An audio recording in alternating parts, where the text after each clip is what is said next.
Andiamo, intanto io parto, tu fallo seduta. Quali sono le 45? Se si...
Perché siccome io pensavo che era quella.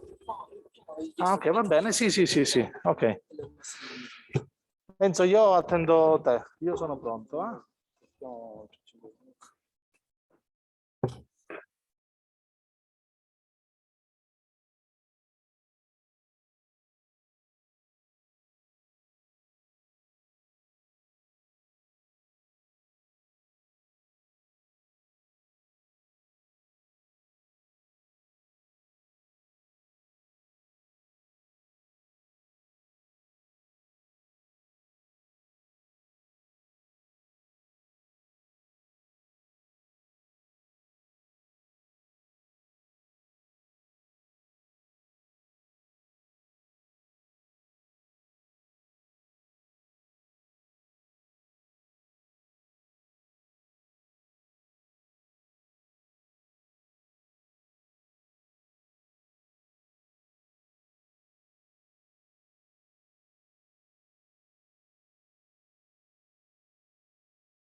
Allora, ci possiamo accomodare tutti, così iniziamo.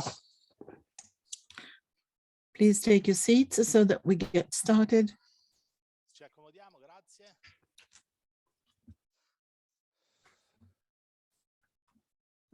Ok. Zittiamo I telefonini. Let's mute our phones. Grazie ragazzi per la presenza. Thank you for coming. Marco, dammi tu il là. Buongiorno a tutti, buongiorno. Good morning everybody. Thanks to all of you who are here with us. Thanks to our speakers, and also thanks to all those that joined us from home through Facebook, YouTube, and other channels. Welcome to this fourth meeting. We're going to talk about the promotion of intangible culture and high-quality products this morning. And this afternoon, we will be discussing certain points with the private, public, and social partners. Well, this event, this 5-year event, is titled Innovation, Tradition, and Generativity. It's an event which has been developed within the MDNet Interreg program, with the involvement of all countries from the Mediterranean area to focus on the Mediterranean diet. 13 entities from 9 countries, and Caltanissetta is the project leader for the entire Sicily. This afternoon, we're going to hear also from some partners abroad. We are constantly communicating with them through the simultaneous translation, so that we can make ourselves understood also by people who don't speak Italian. Now, before handing it over to our distinguished speakers, and this afternoon we're going to have Professor Elisabetta Moro from the National Italian Commission for UNESCO, then Professor Giovanni Puglisi, who is President Emeritus of the Italian National Commission for UNESCO, then an expert in fair and equitable and sustainable well-being, the founder of Planet Life Economy Foundation, and then Honorable Forti, Vice President of the Regional Assembly of Sicily and first signatory of the Bill on the Recognition and Promotion of the Mediterranean Diet, then Professor Francesco Sottile, professor at the University of Palermo, then Mr. Lucio Tambuzzo from High World, a world organization for the promotion of the identity of mankind, Professor, or Mr. Vincenzo Camilleri, director of the tourist area Valle dei Tempi, Temple Valley, will chair together with Professor De Santis, who is not only the president of the Medea Studies Center, he's also the coordinator of the first park of Mediterranean lifestyle. Before handing it over to the chairpersons and also to the speakers, I'd like to tell you what the park is about. Every day we have different people attending, so it's very important to provide you with all this information. The park of the Mediterranean lifestyle was promoted already starting last year by the municipality of Caltanissetta within this partnership. It's an economically based project in order to promote good income, good enterprise making, good businesses. Over the last 2 decades or even more, Sicily has had dual depopulation in the internal areas of central Sicily and also in the metropolitan areas. Just to provide you with some statistics, in the last 10 years, more than 400,000 young people have left Sicily. And this number is bound to increase over time because there are so many people working elsewhere in Italy and abroad and leave Sicily. For this reason, there's a need to stop this drain. It's a social emergency. I see so many young people sitting in this room. This project is actually meant for you to avoid depopulation, because one thing is to leave Sicily for an experience abroad, and one thing is to leave Sicily to work and gain one's own identity. So our goal is to stop this social emergency. And then in the Caltanissetta area, we have gone through a series of crises that have come one after the other. We started from the crisis of historical rural economy, and then we were the capital of the mining industry. Then there was a crisis in the mining industry. We tried to find a solution through industrial districts in our area, but we had also a crisis in the oil industry. Then we tried to exploit the building sector. There was a crisis in the building sector as well, though now it's catching up a little bit. And then a crisis in the industrial farming or in the after the Second World War. So the scenario is not that brilliant, and we have to do something in order to change the situation. The park promotes a new development model starting from central Sicily and involving also the rest of Sicily, the whole of southern Italy, and the whole of Italy, because it's a new model relying on a new lifestyle, a more human, sustainable lifestyle, more community-based, more outdoors, inspired by the principle healthy mind in a healthy body and vice versa, eating healthy food, fair food, equitable food, and the right food.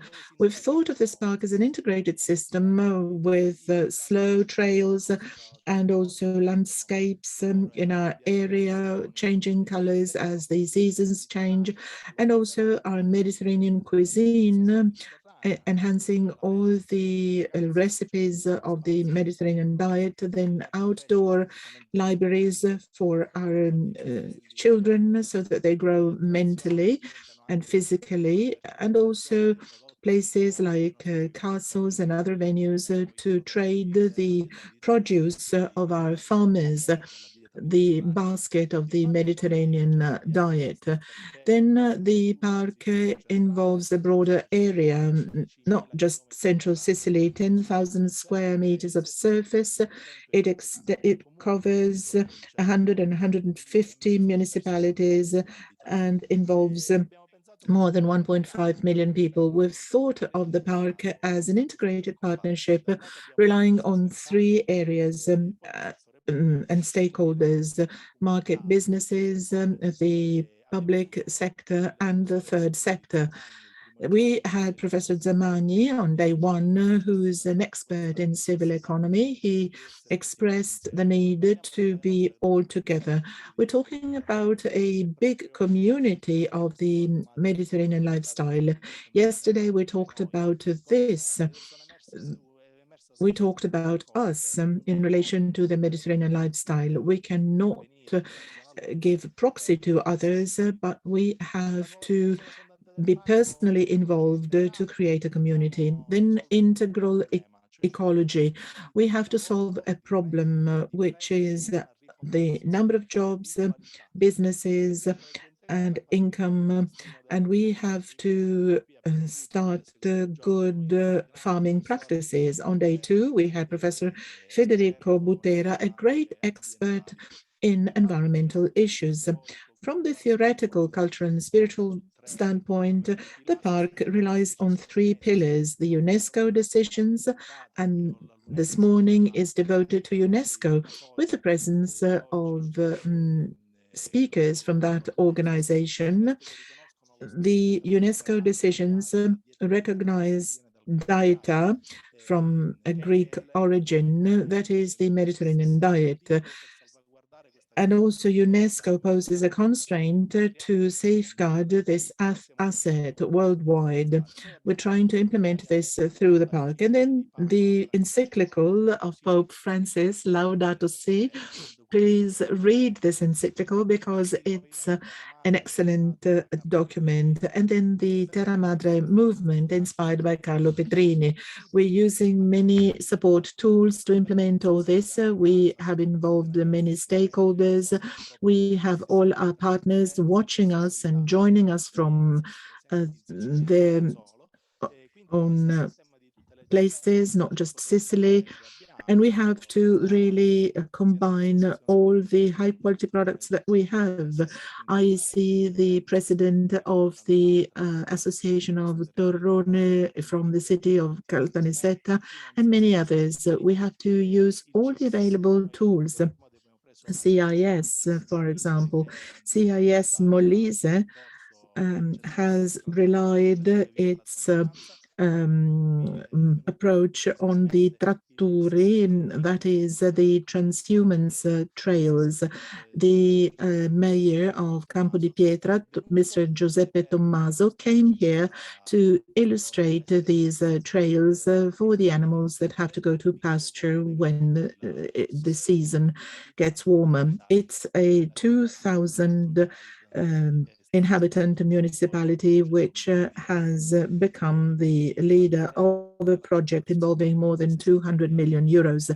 We have to consider the plan until 2027 and also the National Recovery and Resilience Plan that we hear so much about.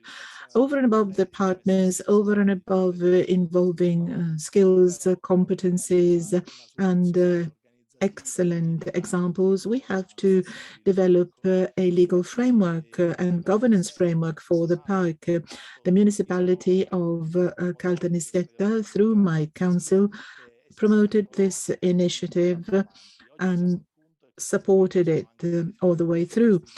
With events like this one are suitable for expressing the need to establish a legal framework, a common house, a common umbrella under which all these themes have to be implemented. We have thought of a stepwise approach from a simple association to a participatory association. It's a new tool which combines the public sector, the private sector, and the social sector with equal dignity, having them work together. This is a project for the next generations, and not just for my children, but also for your children. So we have to work at it because children are what is dearest to all our hearts. We have to work at this with great intelligence, establishing a dialogue, etc. And we have to hand down all this to the next generations so that they don't hate us. We haven't hated our fathers. We will adopt the model of a participatory association, and we will use other operational tools as required in the individual instances. Let me close with the aim of these events. It's a sort of celebration for the park partnership and the whole community. We're here to focus on the project through the contributions made by the speakers who will take the floor until tomorrow.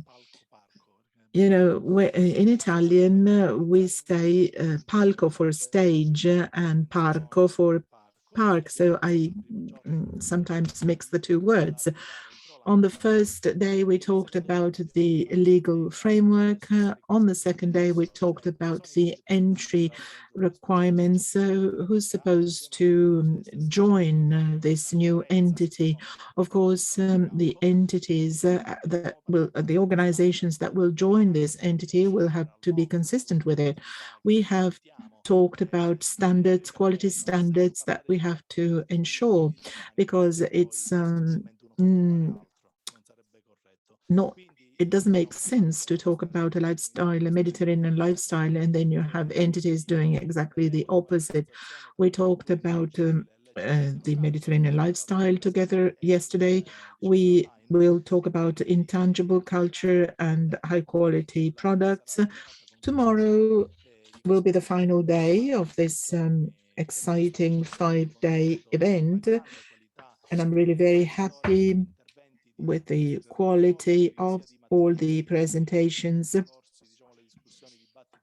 all day long, and also very happy with the discussions. We'll talk about networking tomorrow and how to establish a Mediterranean lifestyle. We have to train everybody from small children to university students. Having said this, I would like to hand it over to Mr. De Santis or Mr. Camilleri, whoever would like to take the floor. Please, over to you.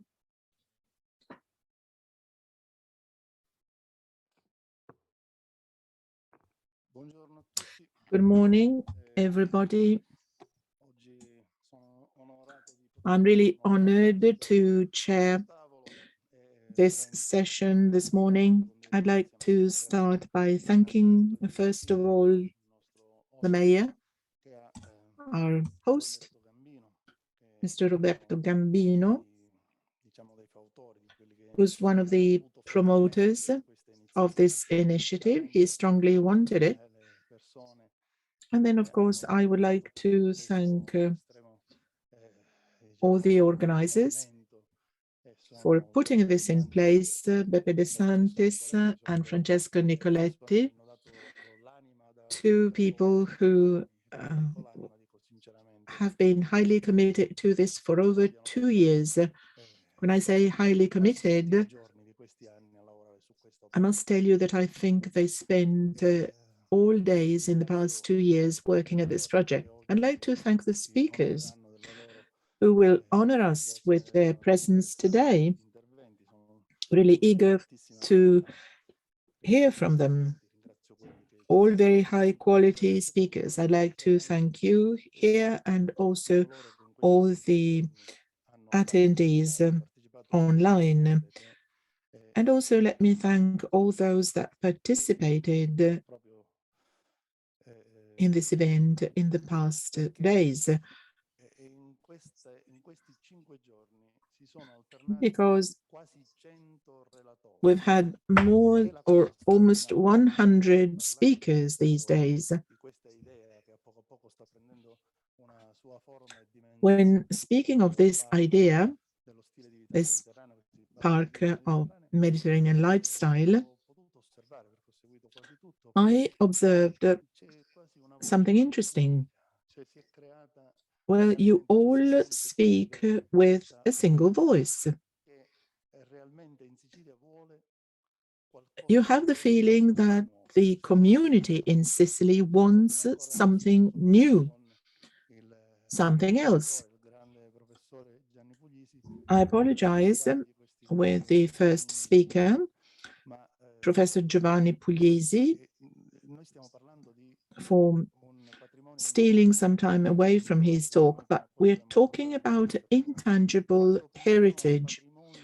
When we think of UNESCO heritage, we normally refer to an object, something tangible, which is protected and safeguarded. You know, parks are reserved areas, investments are made for this purposes. But when you talk about an intangible heritage, like the Mediterranean diet, you talk about a lifestyle, but indeed these are processes. It's an evolving system.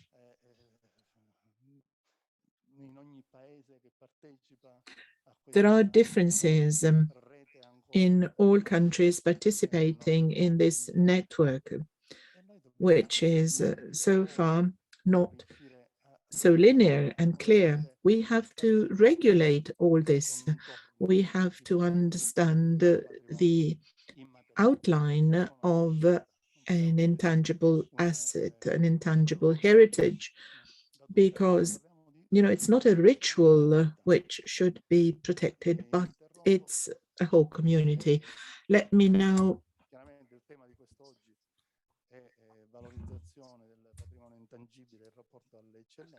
repeat once again what the title of this session is. It's Promotion of Intangible Culture and High Quality Products. We'll talk about the Mediterranean diet, and the first speaker is Professor Gianni Puglisi, who is an expert that needs no introduction. You have already heard about him from the previous speaker. He has a long list of titles. I'm not exaggerating, but he wants to be called professor because this is what he likes to do most, and we like that as well. And above all, he is the president emeritus of the National Italian Commission for UNESCO. So he's one of the greatest experts in this field. Over to you, Professor Puglisi. Grazie, grazie anche al sindaco di Caltanissetta, all'assessore Nicoletti. Mr. Camilleri, I would like to thank the organizers, Mr. Nicoletti and Mr. De Santis, for inviting me here. I would like to stress the fact that I was born in Caltanissetta, and I lived there for the first 3 years of my life. So that was really a long, long time ago.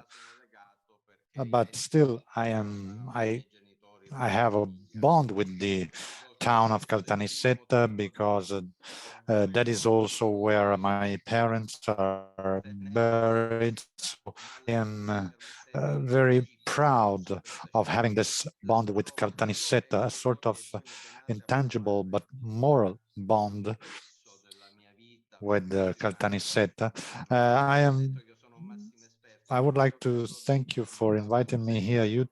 You said that I am one of the top-notch experts in the area of intangible culture, but actually I would like to avoid these superlatives because I really don't like these compliments, but it is true that I have a long experience, which dates back to 1996 when I began to serve as the Secretary General of the Italian UNESCO Committee. Then I became president of the committee after Tullio Romagnoli Carettoni, for whom I had served as Secretary General.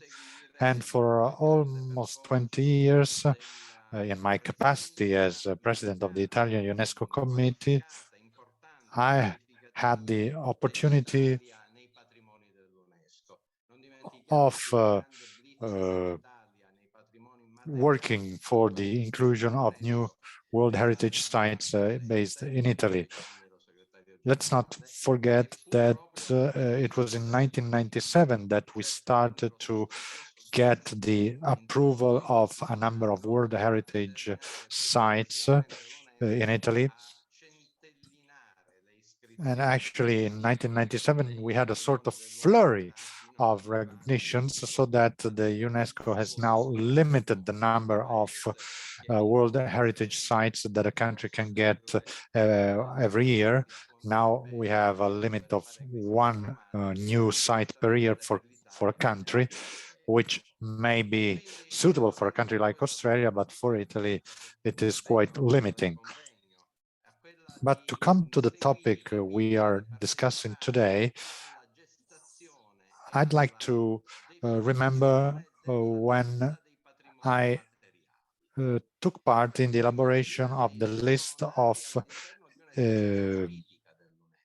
traditions that are now part of the intangible cultural heritage. Now, the definition of intangible cultural heritage was introduced at the beginning of this century, because there are many countries which are extremely rich in intangible culture and which were calling for a presence of their richness in the UNESCO. This list of intangible cultural heritage has actually become now the main asset of UNESCO. The key asset of UNESCO is literacy for everyone. The idea is to spread literacy all over the world, and this is still a major challenge as we are actually making steps backward instead of forward. And the idea of the intangible cultural heritage was introduced in order to promote the spread of culture and to raise awareness of the need to learn in order to increase one's own knowledge.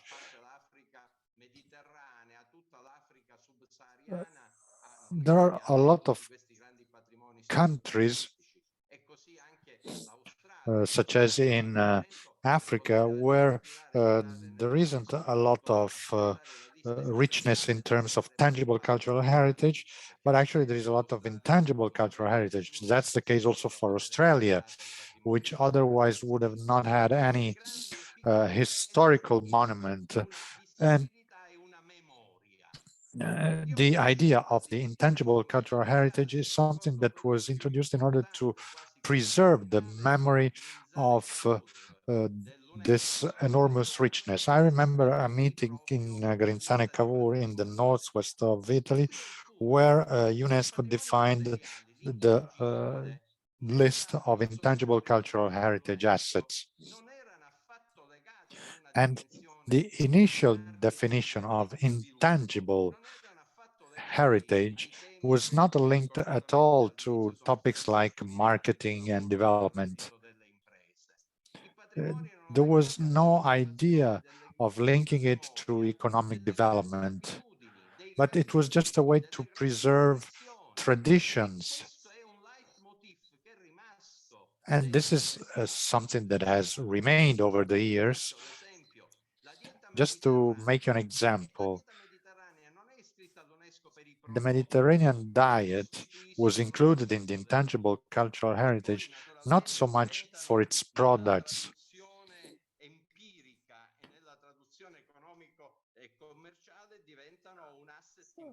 Now, of course, these products then become an important economic asset as well, but the Mediterranean diet was included in the intangible cultural heritage because it is part of a lifestyle.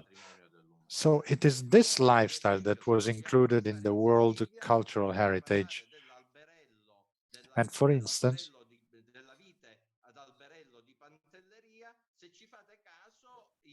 if we think about different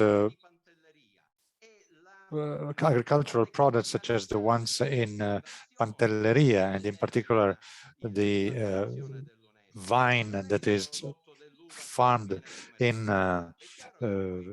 Pantelleria, it is not the product as such that is included as cultural heritage, but it is the lifestyle that is behind it, the tradition behind it. And the same goes for the Dolomites, for the mountains in the north of Italy, where a brand was also registered. In that case, actually, the brand was used in order to make business, and that's when the UNESCO had to intervene and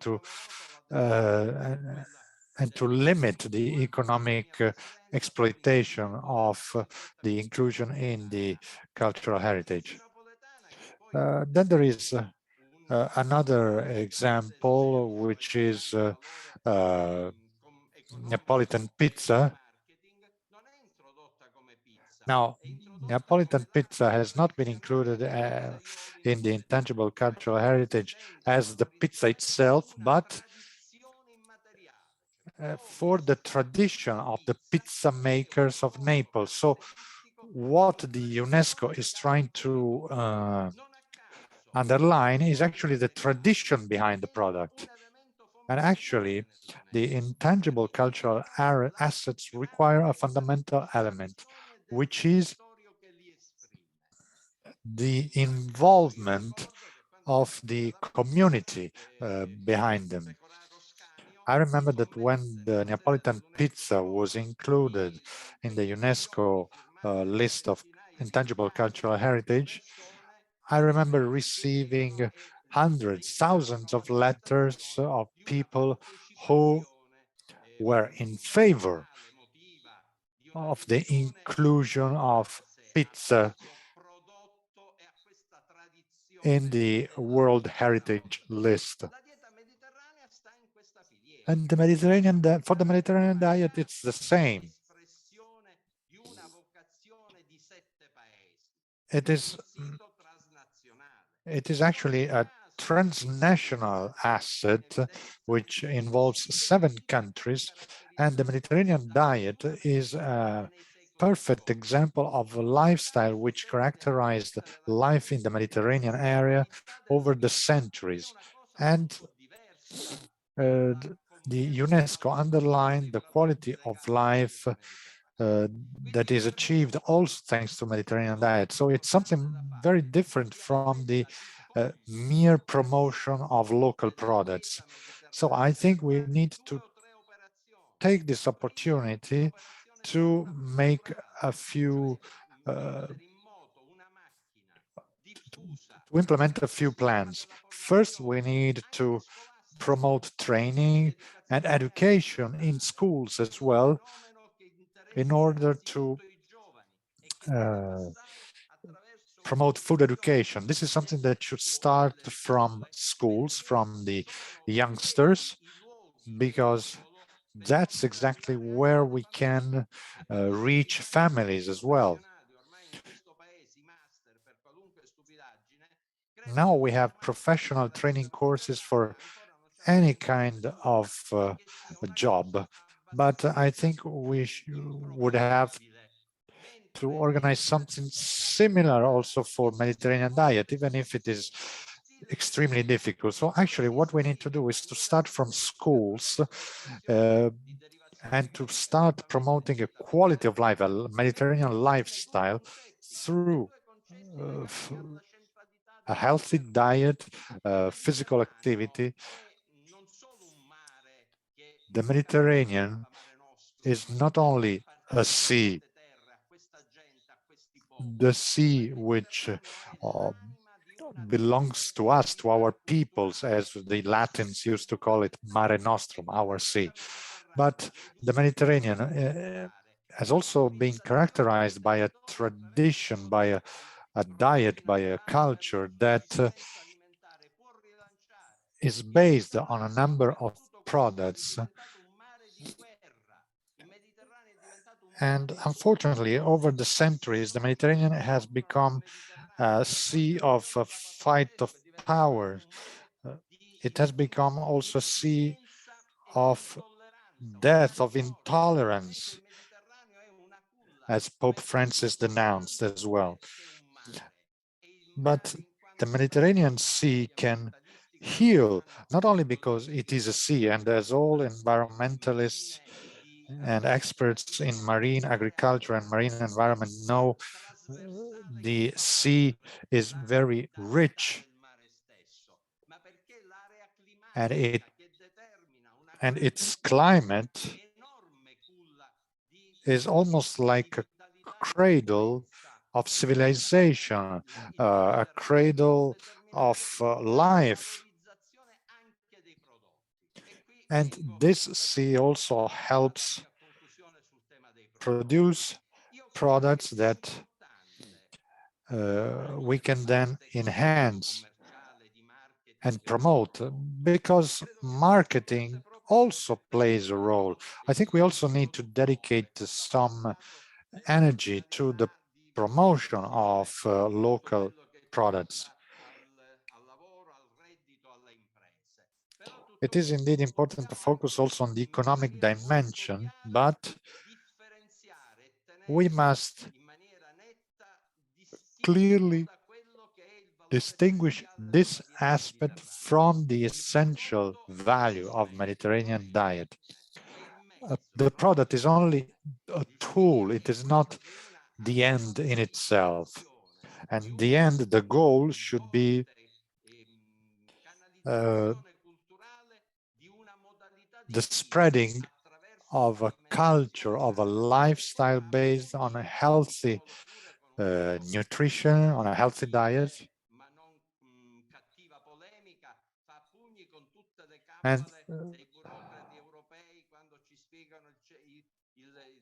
we all know that the Mediterranean diet is healthy, and this is a bit in contrast with what bureaucrats sometimes in Brussels maintain when they make proposals on labels for healthy products. What we need to do is to focus on the cultural dimension of the Mediterranean diet. So we need to start from schools. We need to start working with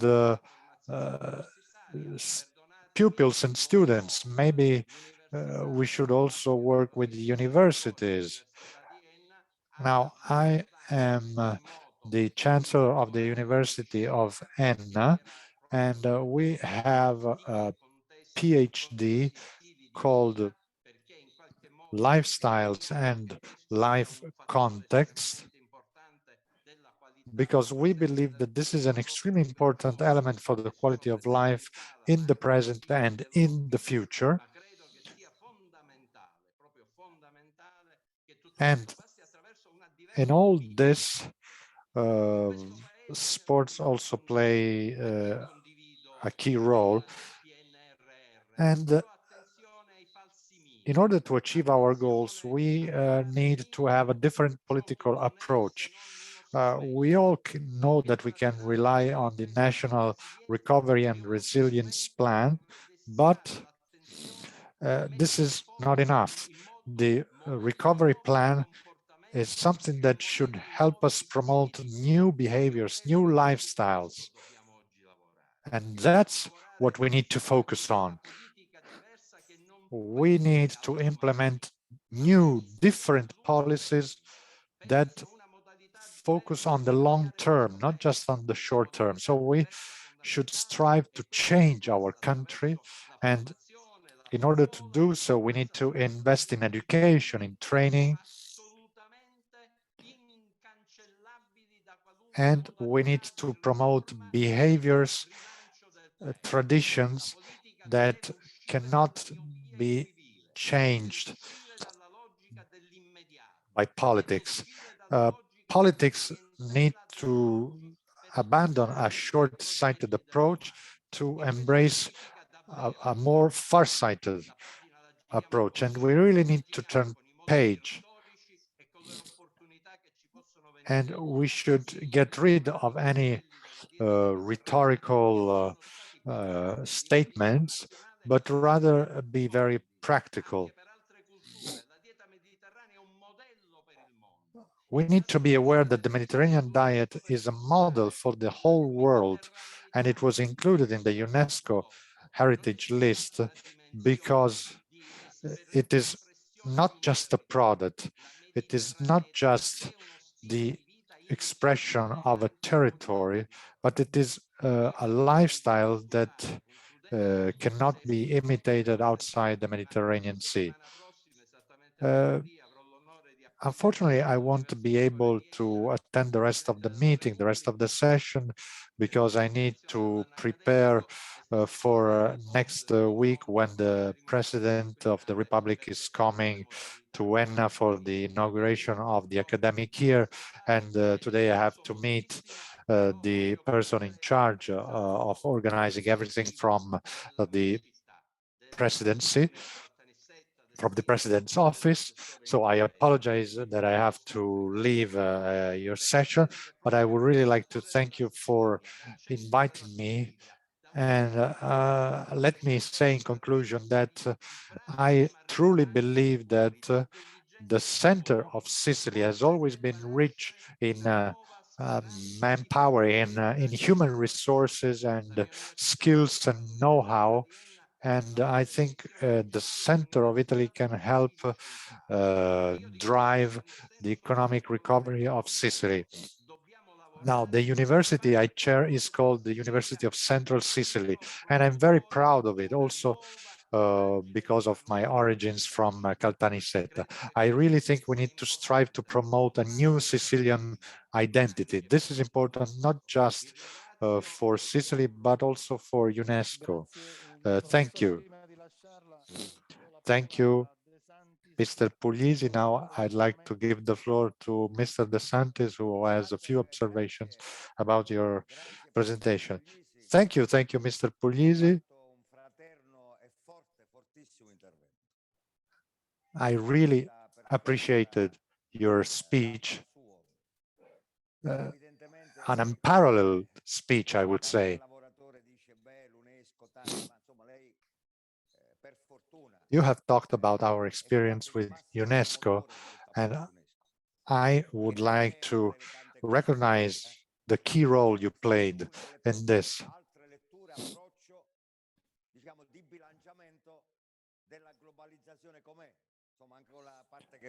The UNESCO is an example of good globalization, I would call it.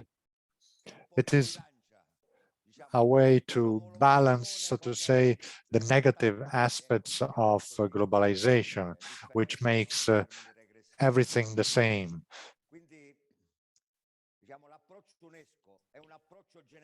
So the UNESCO approach is a general approach that recognizes the importance of civilization.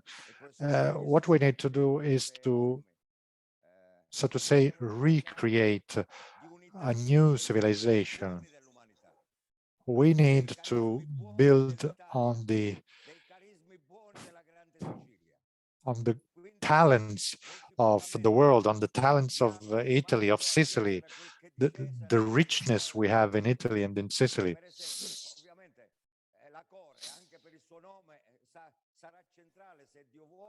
Now, Core will play a key role in the first Mediterranean lifestyle park.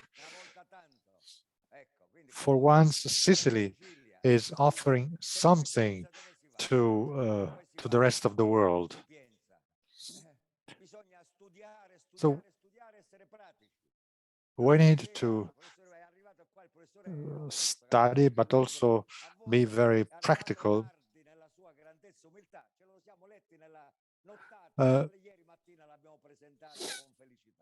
Mr. Loverso presented his latest work last morning, and now it came in very late, but we read it in the night and we were very happy to present it. And let's recognize his role, but let's also recognize the role of Carlo Petrini, one of the other talents that Italy has.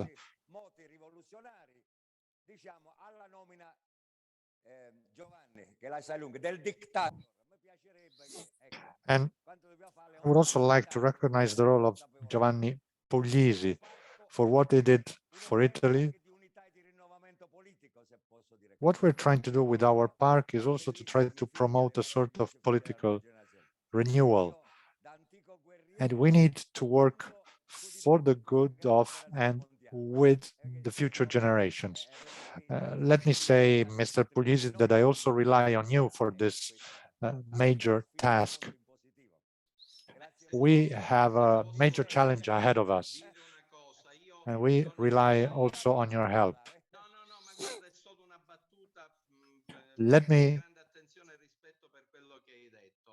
reply to what you said. I think what we need to rely on is raising awareness of the young.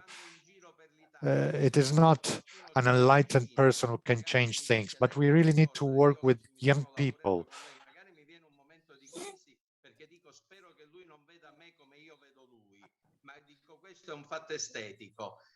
Now,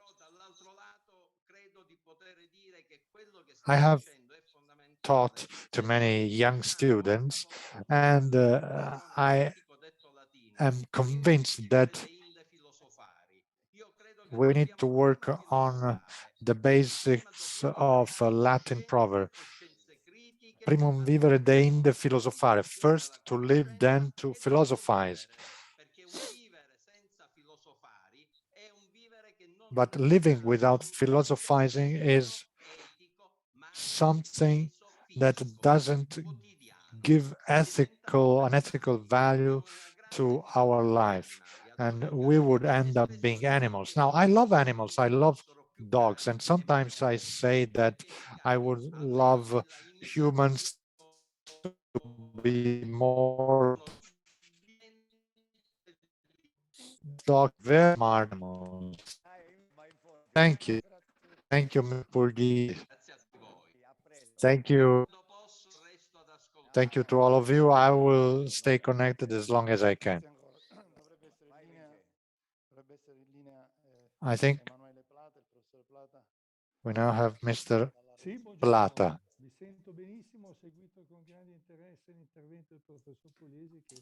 Thank you.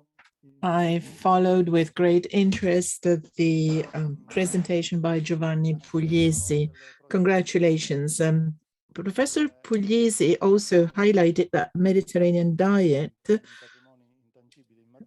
like all intangible assets, is also a social process involving the citizenship, the groups, the institutions, the associations.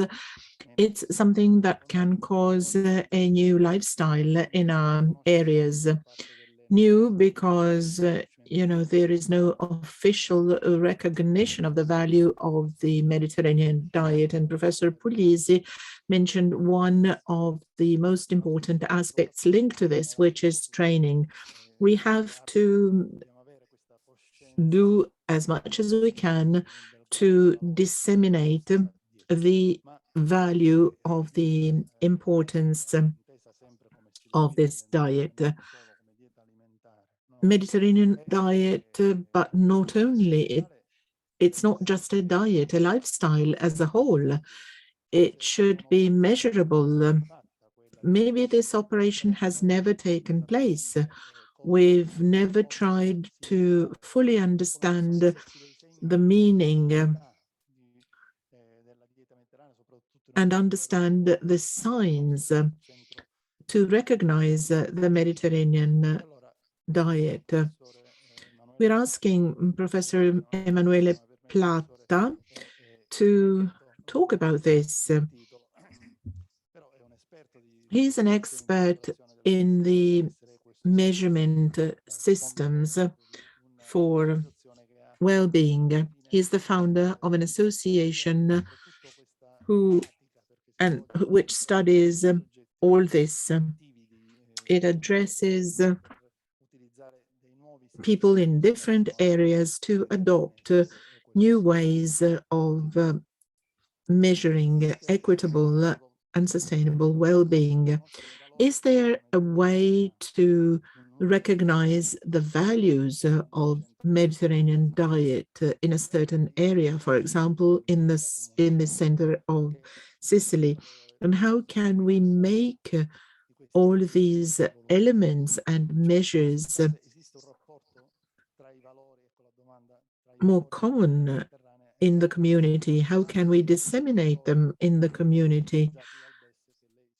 Can we adopt the indicators that you have developed and apply them also to Mediterranean diet? Thank you very much, Vincenzo. I'm really honored to participate in this event, which is really very relevant. And I do agree that Sicily can offer a lot to the world. I'd like to thank the organizers for allowing me to make this short presentation. At the moment, I'm at the venue of Plant Life Economy Foundation, which was established in 2003 after lots of discussions. This association was the result of discussions among businessmen. Working in this field since the mid-60s, as Professor Puglisi said, we have seen a worsening of the whole scenario of the business culture as a whole, losing sight of what had to be achieved in the long term, simply focusing on the short term, very often relying only on speculative finance only. So it was really the result of our reflections and considerations. So we are not specialists in the environment, we're not specialists in the third sector, but we have established connections with the academic world that has always been interested in working with the enterprises, with the business world. We were able to interact with them very closely. We started working at the end of 2008, and we published a document a few years later expressing the conceptual principles that we pursue, that is, building long-term values through the businesses, through the enterprises, and at the same time contributing to long-term durable well-being. Don't forget that Olivetti and their system in the 50s that showed that the enterprises and areas around them can build amazing things, contributing to the local communities and also to the income of the companies. The area of Cuneo, where Olivetti was based, is still one of the strongest industrial areas today. So relationship between the local area and the local enterprises. In our conceptual model, what we say is you can build value if you have the right people, if you have an understanding of the immaterial values of a certain business, if you combine human resources and immaterial resources, you can reach strategic positioning for your company. This is our approach. Then we decided to measure the results. We had quantitative techniques available for the value, but for well-being, we didn't have much to measure until when, in 2010, we came across CNEL and ISTAT experimentation on the composite well-being indicators. And Mr. Giovannini had participated in work with Stiglitz and Sen. In those days, Sarkozy had given them the task of examining what was important over and above the GDP. And when he came to the Italian Institute of Statistics, he launched this project on a composite indicator. So we participated in the first experiment in Pesaro and Urbino, trying to identify the measures to define happiness in the province, as Matteo Ricci used to call it in those days. with the Italian Association for the Quality of Life, headed by Professor Filomena Maggino, who's currently teaching at La Sapienza and up to some time ago responsible for well-being in Italy at the cabinet of the Prime Minister. Together with her, we developed systems to assess equitable and sustainable well-being. ISTAT started publishing a systematic report on this composite indicator for the country as a whole. And in 2013, there was a parliament decision that defined this report as integral part of the budget law.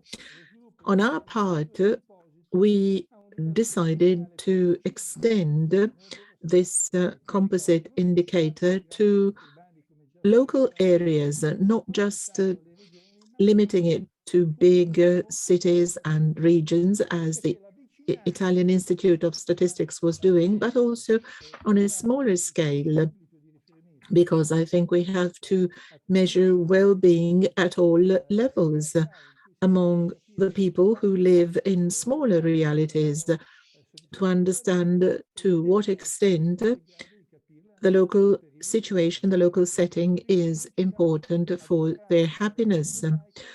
Together with ICOR, we pursued all this at proximity level.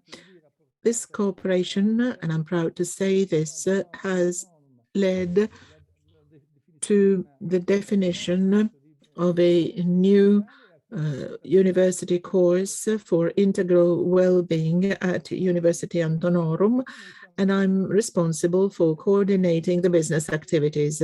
We believe that this definition of well-being should be expressed and evaluated at the level of the individual businesses. This has, of course, been accompanied by real experiences on the field.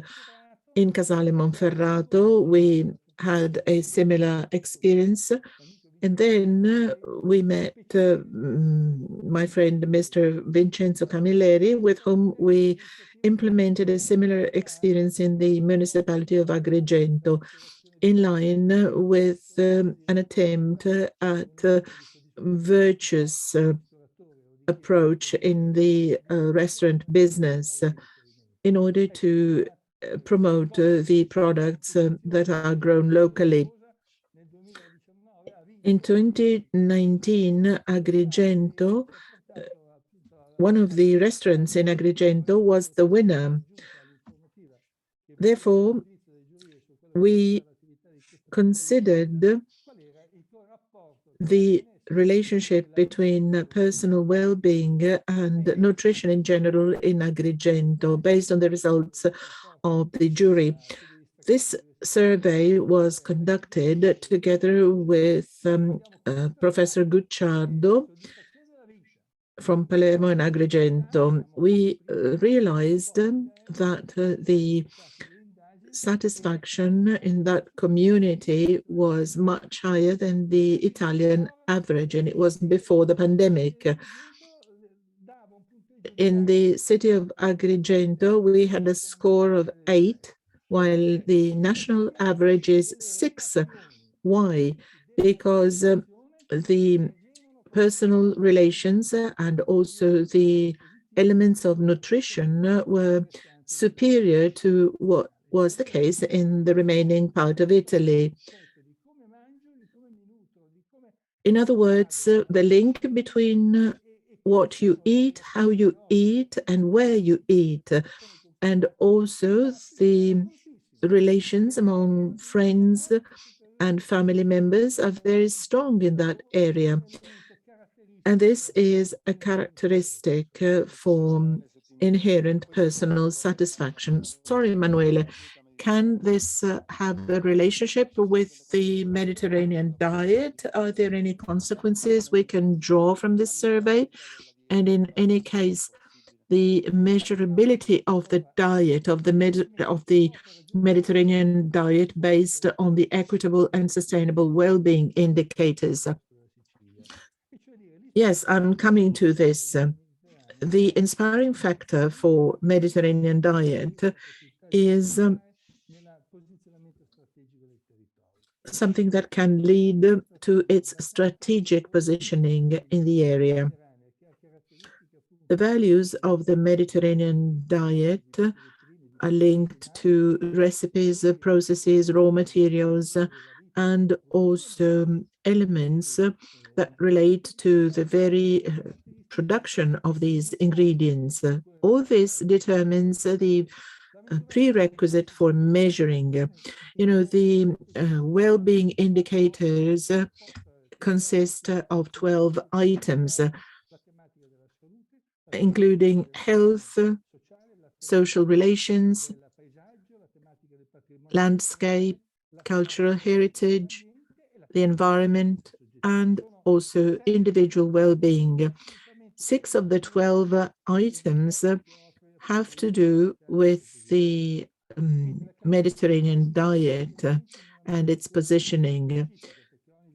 We should measure these elements specifically.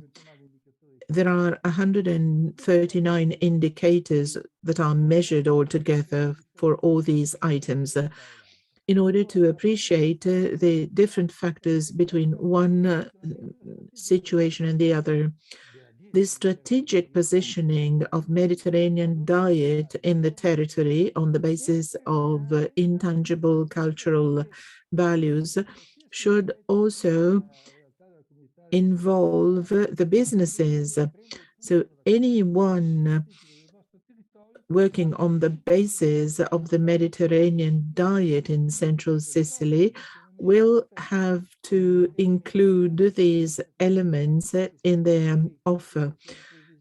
I mean, whether we talk about a service company, an entity, an organization, whatever, anything that relates to the fundamental values of the Mediterranean diet has to consider this to be in their offering. And then concerning the strategic positioning of an area and of the businesses, of the local businesses, in a virtuous approach, I think it's not just a matter of certifying products and services, but it's a matter of using a methodology which measures not only value, in other words, GDP or added value, but well-being as well, a composite well-being indicator for the area and for the businesses, for the local businesses to then promote progress and differentiate this area compared to the rest of our country. This is an epoch-making change.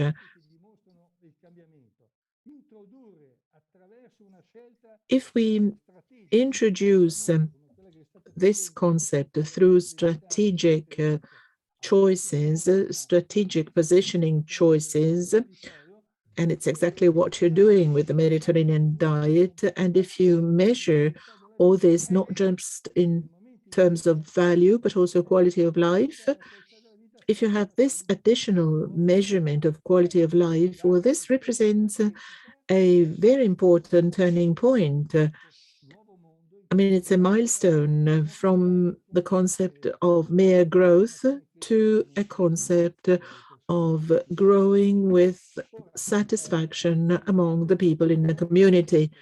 How can we implement this? I mean, equitable and sustainable well-being. It's got 12 items, 139 indicators. It can be applied at different levels. This involves a huge amount of data. With Vincenzo Camilleri, we have exchanged views in relation to the Mediterranean diet and the park.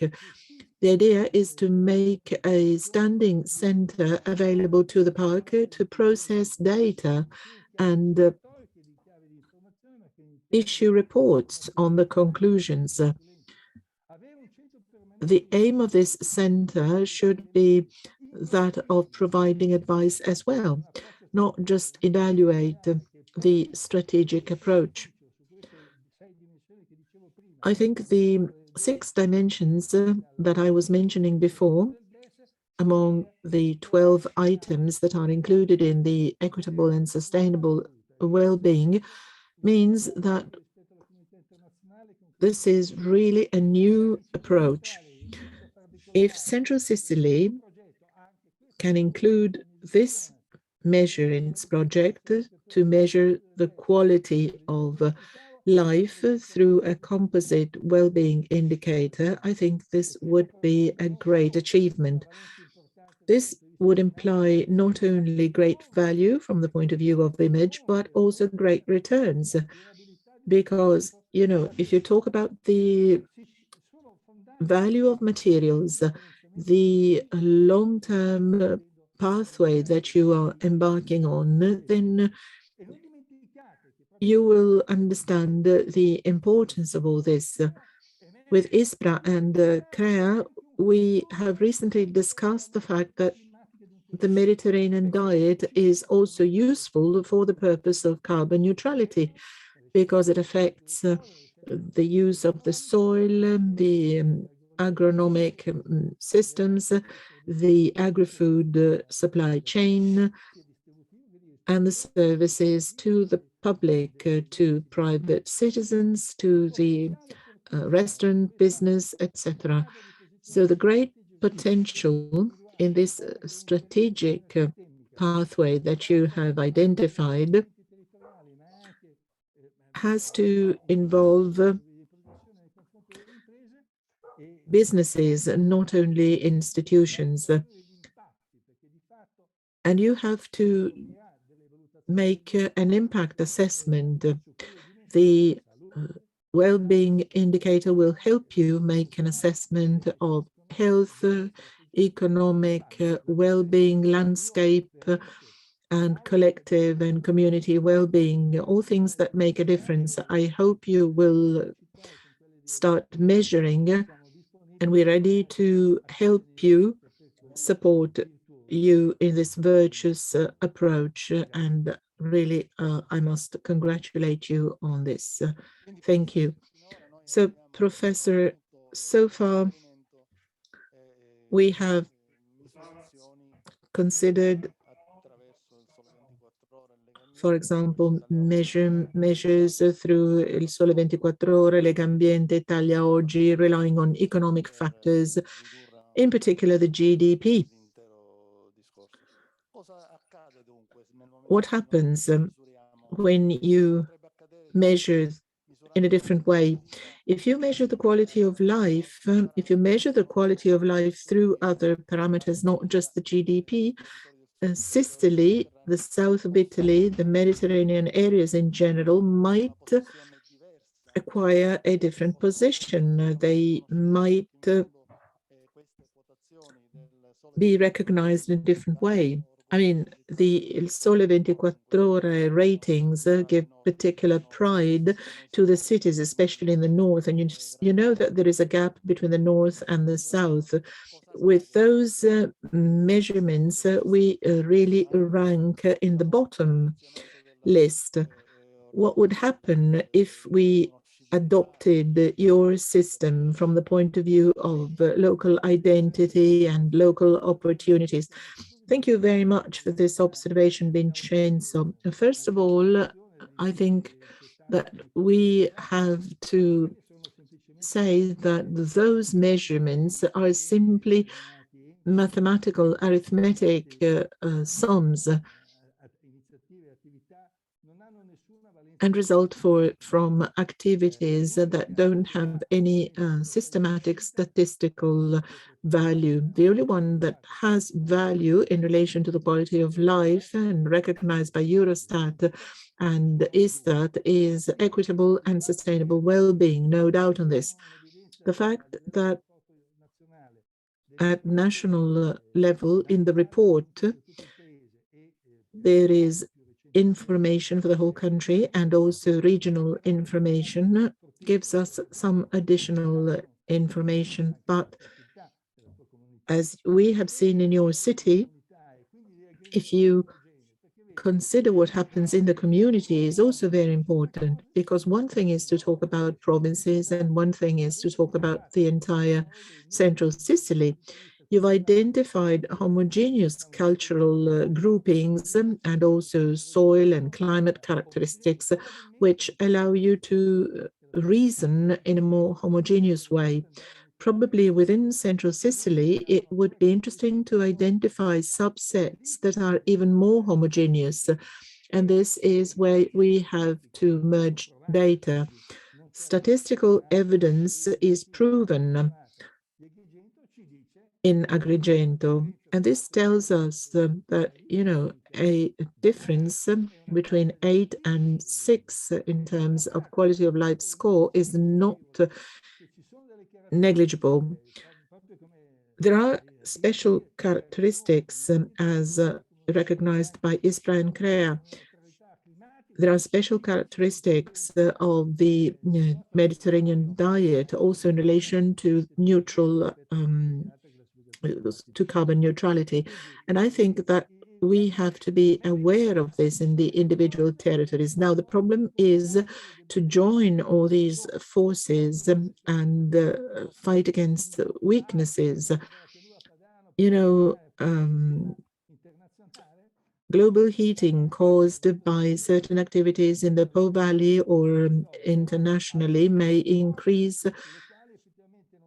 the may change the climate conditions also in your area, but you have strengths and you should leverage on these. I'm pretty sure that if we examine the quality of life in a statistical way, as recognized internationally, we can highlight certain positive values which may contribute to entrepreneurship and value. This is the virtuous loop.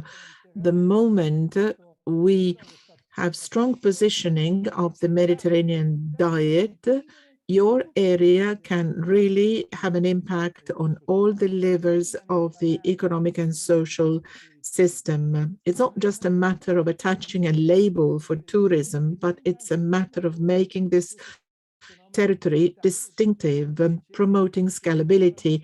Professor Pugliese was saying, once this is clear within our community, this can inspire changes in other settings.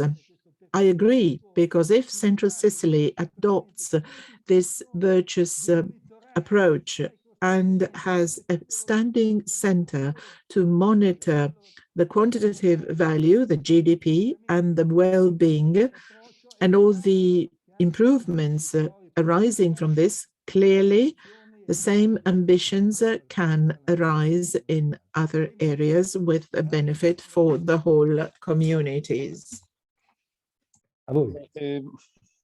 Dovremmo avere in linea adesso. Thank you. Now we are connecting with Mrs. Elisabetta Moro.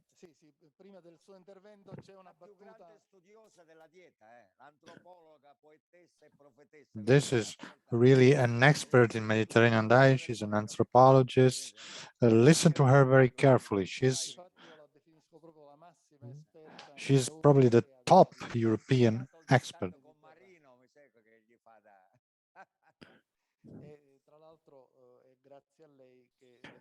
And it is also thanks to Mrs. Moro that the Mediterranean diet also had a major echo on the media. But let's come to you. What is the relationship between Mediterranean diet and the sustainable development of the communities of Central Sicily? What we're trying to do is to promote the development and the promotion of cultural heritage of Central Sicily. And we would like to hear your opinion about the potential and the relationship between diet and sustainable development of an area that is lagging behind other regions. Well, I would like to thank you, first of all, for inviting me here. I'd like to thank in particular Mr. Camilleri, the moderator, who also helped me clarify what you are trying to do. And first of all, I would like to commend your initiative. And this is what I heard very well from the speeches of Mr. Platt and Mr. Puglisi. Eventually, the recognition of the UNESCO has awakened the minds of Italy, which had a huge amount of assets, but was not aware of having them. And to open my speech, I would like to make an observation before I reply to the question of Mr. Camilleri. Let me say that we've had some difficulty managing UNESCO heritage, because like all intangible assets, Mediterranean diet is based on memory, on traditions, and it is not easy to understand how to preserve it, how to spread it, how to hand it down from one generation to the other. Of course, these intangible assets can also be exploited for economic purposes with tourism, but tourism can also be a form of colonialism because it brings about its own cultural models, consumption models, a model of ideas and values. So in many areas of the Mediterranean, tourists come with the stereotype of the Mediterranean, and it is normally a very general stereotype which combines a bit of Greece, a bit of Egypt, a bit of Tunisia, a bit of Italy. And actually, I believe we should now try to preserve the differences existing in Mediterranean diet. Why do I say that? Because we are now aware that Mediterranean diet is a major asset.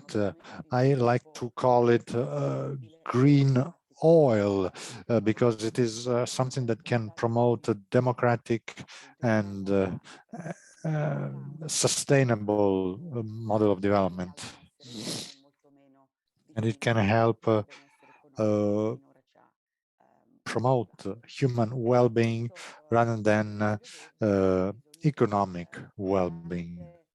But this green oil, this green resource also needs a lot of cultural education, because if we keep on thinking that Mediterranean diet is a healthy diet, and this is certainly true, but if we only believe that it is a healthy diet, which was recognized by the WHO, by the FAO, and which was discovered in Italy, many would believe that this diet could be reproduced anywhere. So you could have a healthy Mediterranean diet in Canada, North America, Japan, Australia. But then, if this were the case, we would lose our primacy. If we only stress that the Mediterranean diet is a healthy diet, we would lose the local value, the local cultural value. I am not speaking in economic terms, but in anthropological terms. Now, cultural heritage may be lost even in the time of a generation. This is something that we were able to prevent a few years ago. Some of you mentioned Carlo Petrini and his slow food movement, which I think helped us change our mindset and helped us preserve the Mediterranean diet and our traditions. But now we really need to preserve this cultural heritage in order to turn it into a powerful resource for local communities. My social research center on Mediterranean diet of the University Benincasa in Naples has focused on a number of strategies which we can devise in order to enhance this cultural heritage. And that's why we created a virtual museum of the Mediterranean diet. It is a virtual site. It is environmentally sustainable. It is open source. Anyone can access it. Anyone can make proposals in order to expand it. And in this virtual museum of the Mediterranean diet, we are including a lot of stories about the Mediterranean diet, those who played a key role in its dissemination, experts, philosophers, scholars, and writers. Because the Mediterranean diet is an element of a Mediterranean lifestyle, of a culture, because what we do is to sit at the table not only to eat and drink, but to eat and drink well. This is something that already the ancient Greek Plutarch said. And it's something that doesn't exist in other countries.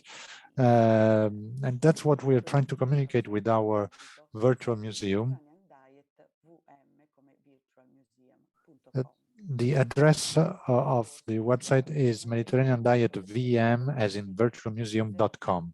This is an open source museum because we believe that even housewives, cooks, poets, scientists can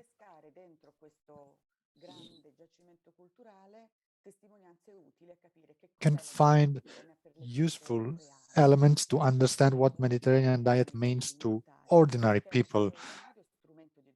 Now, the food pyramid is something extremely useful for food education, but it doesn't help educate people to the Mediterranean diet as a cultural element. I mean, the food pyramid doesn't tell you anything about the stories behind the Mediterranean diet.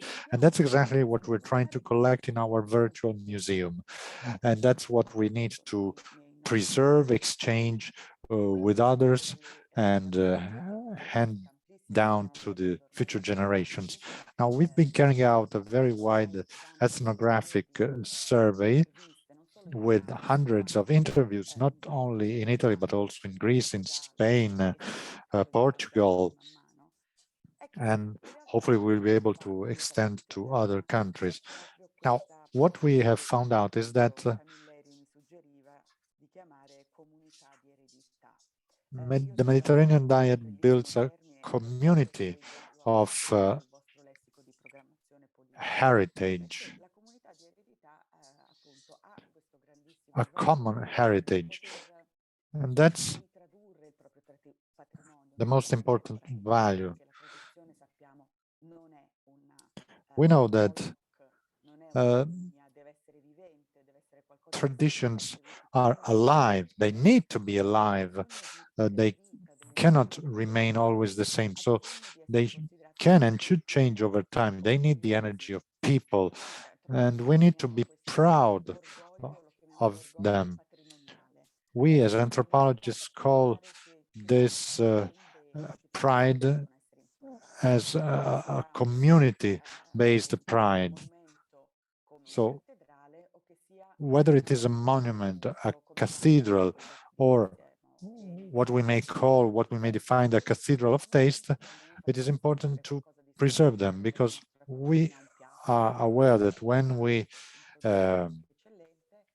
propose a dish, a high quality product to someone else, we are aware that something happens, a relationship is created, happiness is spread around, a sort of feeling of complicity is created, brotherhood is promoted. And this is also the ultimate goal of UNESCO, because the main goal of UNESCO is to promote cohesion among cultures. And in this regard, I believe that the Mediterranean diet can play a key role. It promotes sustainability, as the FAO recognized, and as Mr. Plata said, it helps fight against climate change. Then we should not ignore the fact that we don't always eat in line with the Mediterranean diet, like not every day, but we need to convince people that we should go back to Mediterranean diet every day, because this also means preserving the environment. And some recent tools prove that if we immediately follow the Mediterranean diet every day, we would decrease our personal carbon footprint by 10%. So this means that new generations could embrace the Mediterranean diet if they want to preserve the environment rather than the vegan diet. The vegan diet is an extreme diet. It is a way to renounce all the things we like about eating, or most of the things we like about eating, and we don't know the exact effects of the vegan diet on the health in the long term, but we certainly know that embracing a vegan diet would mean canceling, erasing hundreds of diets to pursue a utopian view. And I believe that the next generations, the future generations, are the one that can bring about change, and we need to give them the tools to understand that you can respect the environment by embracing Mediterranean diet rather than a more extreme diet that actually destroys traditions. So Mediterranean diet is sustainable. In the areas of Cilento in southern Italy, where the American scientists who discovered the Mediterranean diet lived for 35 years, there is still a tendency to save waste, reusing the scraps of food. And this doesn't mean that the dishes aren't any less good, because actually food scraps are turned into something very tasty. And this is something that also exists in Sicily, I believe. And that is a grassroots approach to build sustainability, because we know that food waste is one of the major forms of pollution, because first we pollute by producing, and then we pollute by not eating up everything we produced. So I really believe that we have an extraordinary cultural heritage, but we need to help the communities to understand that this cultural heritage belongs to everyone and should be preserved by everyone without any gender difference and any generational gap. It should be a collective work, and we should all work hard in order to preserve cultural assets that were that are centuries old, Thank God, 2 American scientists discovered the Mediterranean diet. Ansel American Keys, already in the 50s, carried out local marketing campaigns for Italy. Now, we weren't aware of it. We thought they were colonizers, but actually they were making community marketing, local marketing for Italy, because when they told Americans how Italians ate, especially in the South, they said, do like Italians in the South who buy fresh bread every day. And very often this bread is homemade, or it is made by bakers following centuries-old traditions. The following secrets they took from Ceres, the goddess, the goddess of harvesting, who is also a goddess very well known in Sicily. And so these scientists said that Italians had a very healthy diet. This was written in a book published in 1959 called Eat Well, Stay Well. And at the time, the term Mediterranean diet didn't even exist. And the scientists said, eat fresh bread every day, not industrial bread, because they contain hydrogenated fats which are negative for your health. Now, this was only scientifically proven decades later, but these American scientists realized that it was fundamental to rediscover the secrets of Mediterranean tradition, of the Mediterranean diet, and that this was possible through education, through reading. And so what we need to do is to understand that we have an extraordinary potential, but first we need to be able to communicate this potential to ourselves and then to tourists who come to visit. Thank you. Thank you, Mrs. Moro.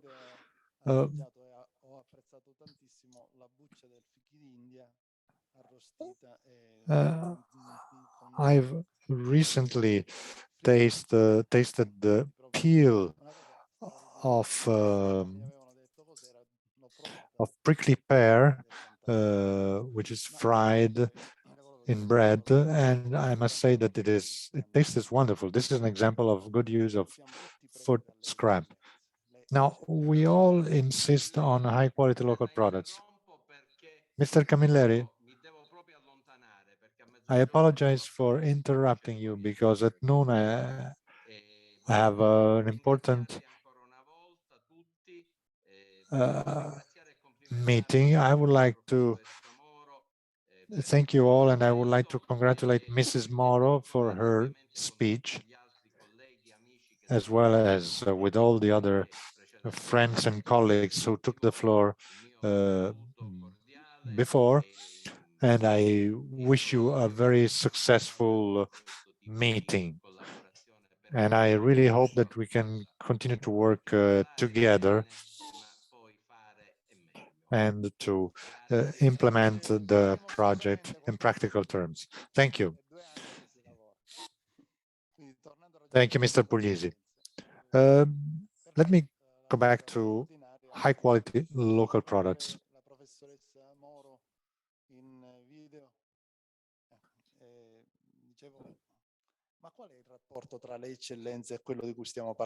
What is the relationship between high quality local products and daily routine? Should we strive to build high quality products? Is this the goal of a Mediterranean diet or of Mediterranean lifestyle park? So should we only focus on high quality products?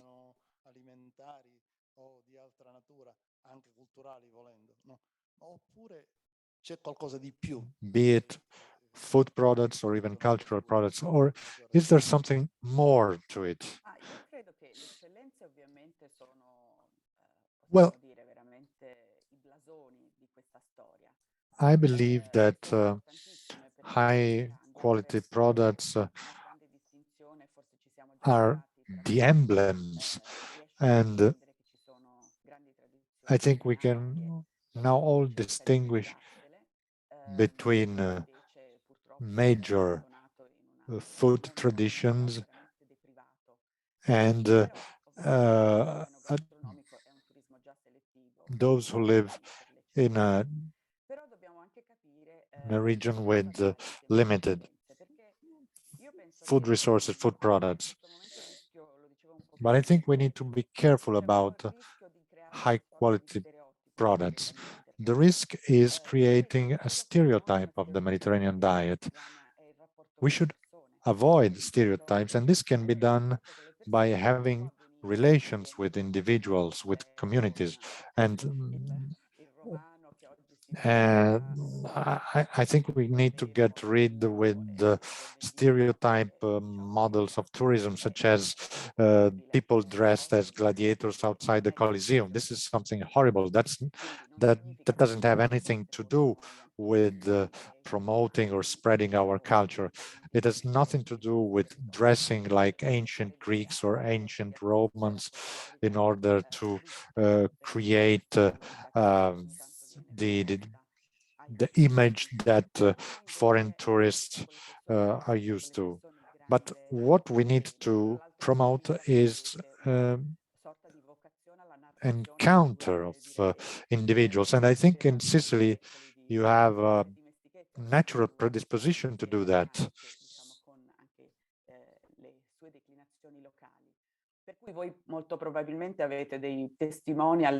I believe you have some testimonials everywhere around Italy or even the world.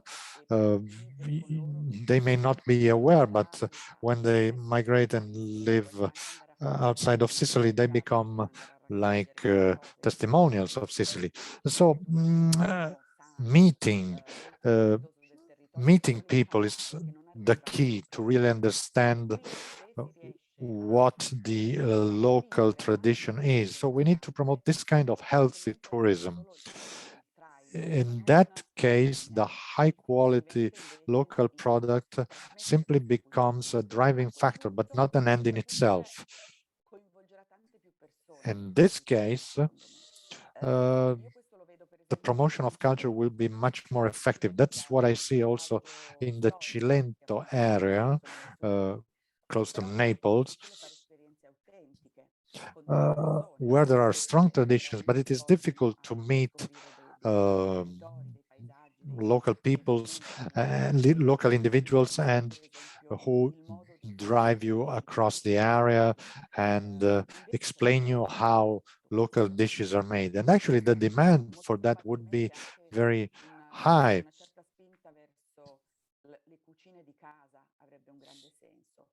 And it would be wonderful if we could attract tourists to homemade cuisine. I mean, it would be great if tourists came to visit households and ate in the houses of local inhabitants. I don't know exactly how to do it because I'm not an expert in tourism, but this would be a way to create wealth not only for the producers of high quality local products, but it would be a way to promote, to create wealth for everyone. With this kind of experience, I believe that tourists would really embrace an alive cultural heritage, and they would feel part of it. And I think that through e-commerce, for instance, they would be willing to keep ties. So if we stop believing that the Mediterranean Sea is only about nice beaches, I think we would become aware that the cuisine of the Mediterranean Sea is what tourists would really like to discover. Thank you. Thank you. Thank you very much, Mrs. Moro. Mrs. Moro, we need to work with your university and with Marino, your colleague Marino. I really like the idea of your virtual memory. I think we should collaborate also to include the huge Sicilian traditions. We really need to work together because the problem is that sometimes we have very beautiful initiatives, but they're limited to a local dimension. And then, of course, we would be happy to invite you here in March for a new initiative to be a promoter of Sicilian traditions. Thank you. I would be happy to participate. Now, my advantage is that I wasn't born in the Mediterranean because I was born in Vicenza in the northeast of Italy. So it's not on the sea, but not too far actually. But the advantage I have is that is what Lévi-Strauss called the look from outside. So my only merit is that after there was the UNESCO recognition of the Mediterranean diet, let's try to do something to truly promote and preserve it. It is true that, as Mr. Plata said, there are various parameters to measure the quality of life, but life satisfaction is something different. And I believe that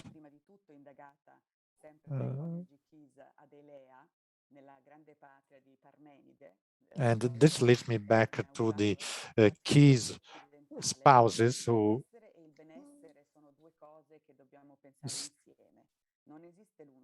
said that being and well-being are two things that go hand in hand. And now, of course, there are a lot of positive and negative parameters to measure quality of life, but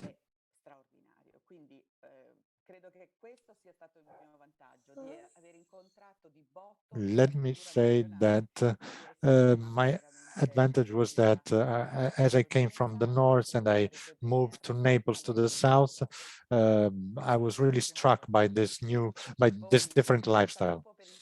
And I wish you every success for your park. Thank you.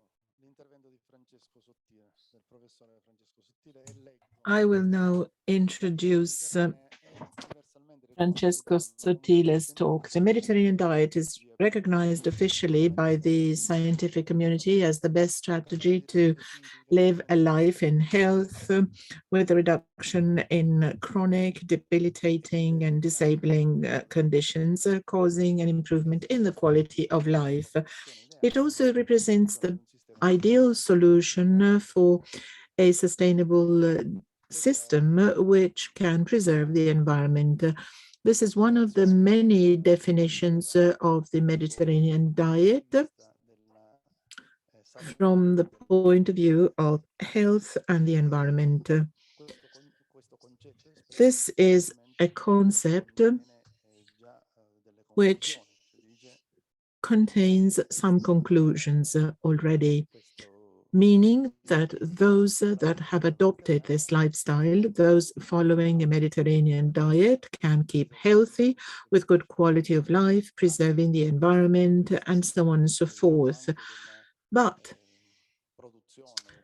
I mean, from the point of view of farming, processing, etc., how does this combine with the fact that in the south we have all this and yet we are in a backward state, both materially and culturally. Are we really capable to say that our quality of life is excellent and then we leave the country?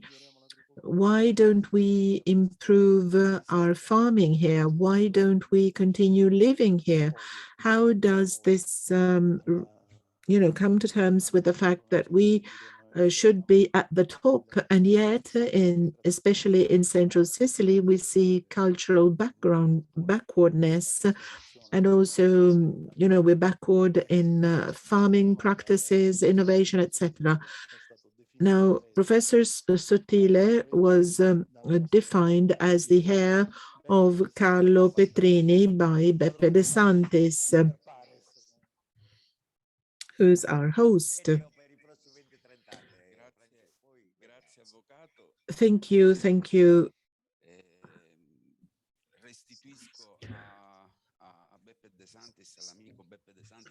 I would like to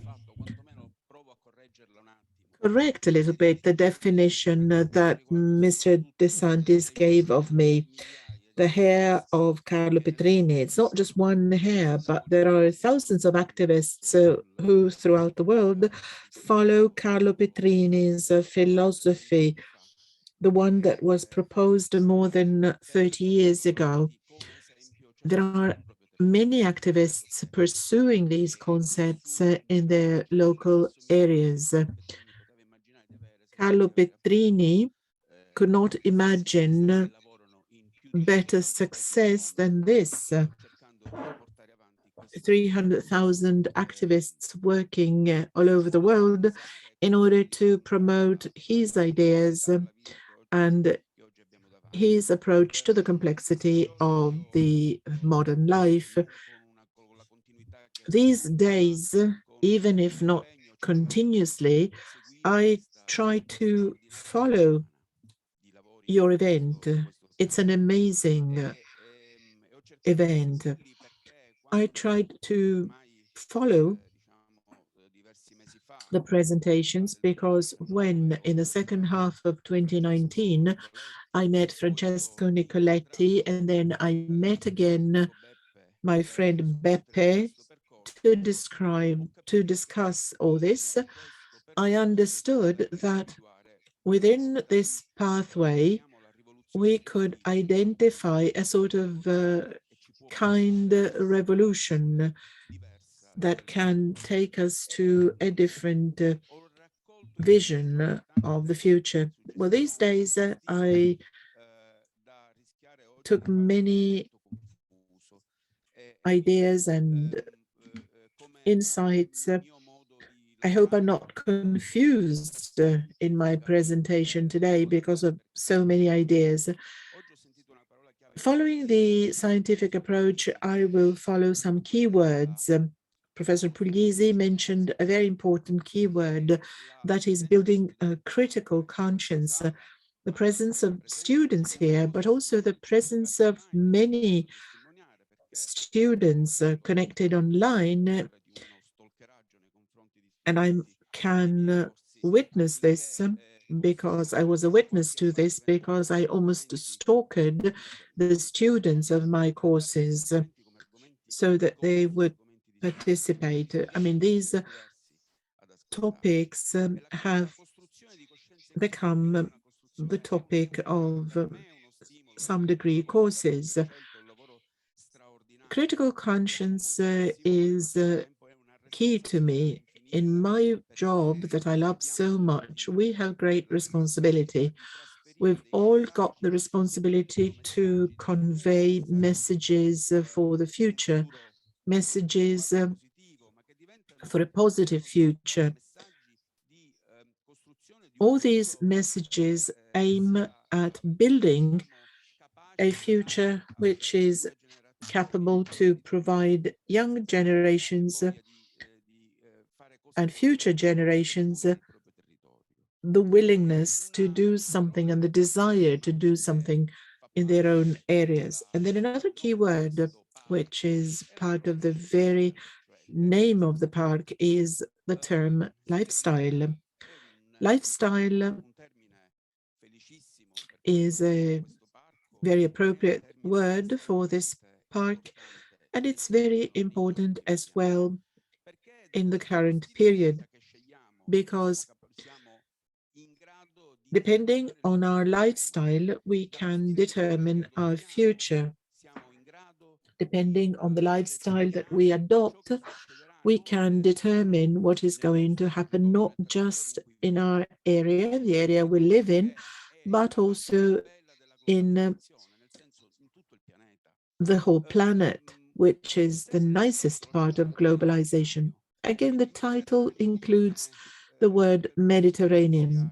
As Professor Puglisi mentioned at the end of his talk, the Mediterranean area has always been regarded, or the Mediterranean Sea has always been regarded as a separation, as a border. Let's try instead to consider the Mediterranean Sea as a bridge, as a link, as a connection between different areas with different cultural backgrounds, but with important connections for the future. Probably, if you make this exercise, the very idea of the Mediterranean basin and the Mediterranean diet is a different one. This seems to be contrary to a very important word, which is again in our title, local high quality products. What's local? Local is not something closed, something restricted. Local means a way to strengthen cultures, and altogether these cultures form the cultures of the Mediterranean area. So speaking of top quality local products is very important. You may know me as a university professor, but I'm one of the thousands of slow food activists, and I've been so in the past 20 years. Local high quality products are the basis of our work, and they are my passion as well. So talking about top quality local products means referring to cultural elements that represent diversity. You know, I'm a teacher of biodiversity in the agri-food business. I am lucky enough as to teach this topic in a degree course for industrial designers. I mean, students that have never had to do with farming, with biodiversity. They have no idea what the concept of biodiversity is. That's why I'm even more responsible to generate a critical approach.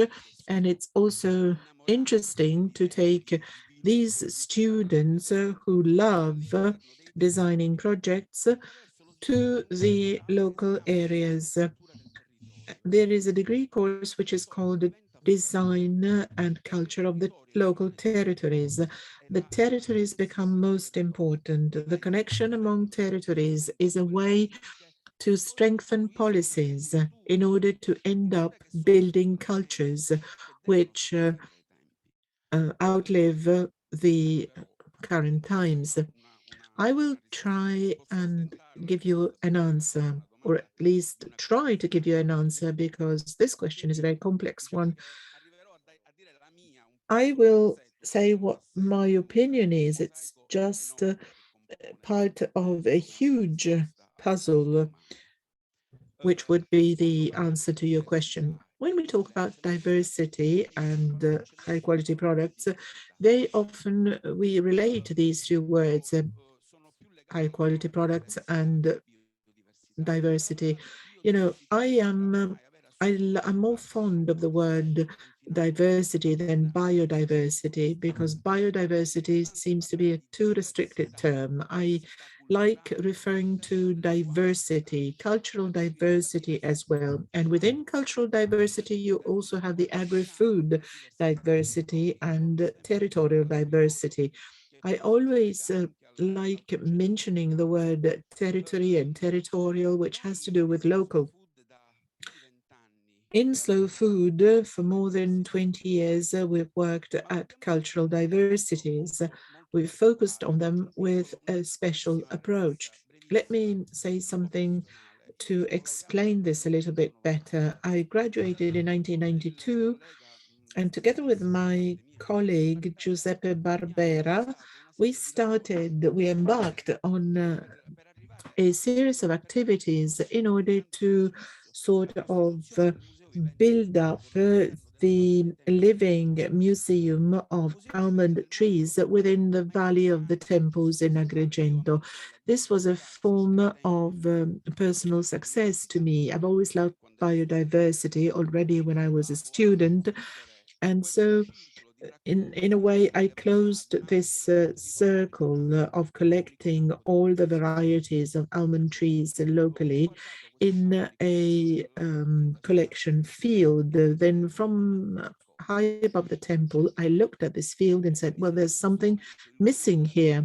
Well, I feel as the guru of the almond tree biodiversity, we've got more than 300 varieties here. We can study them, do whatever we want with them, but something is missing. Well, it was not something that was missing, but someone, the farmer, because, you know, retaining biodiversity without having an interface or without having any contact with the farmer is a short-sighted view.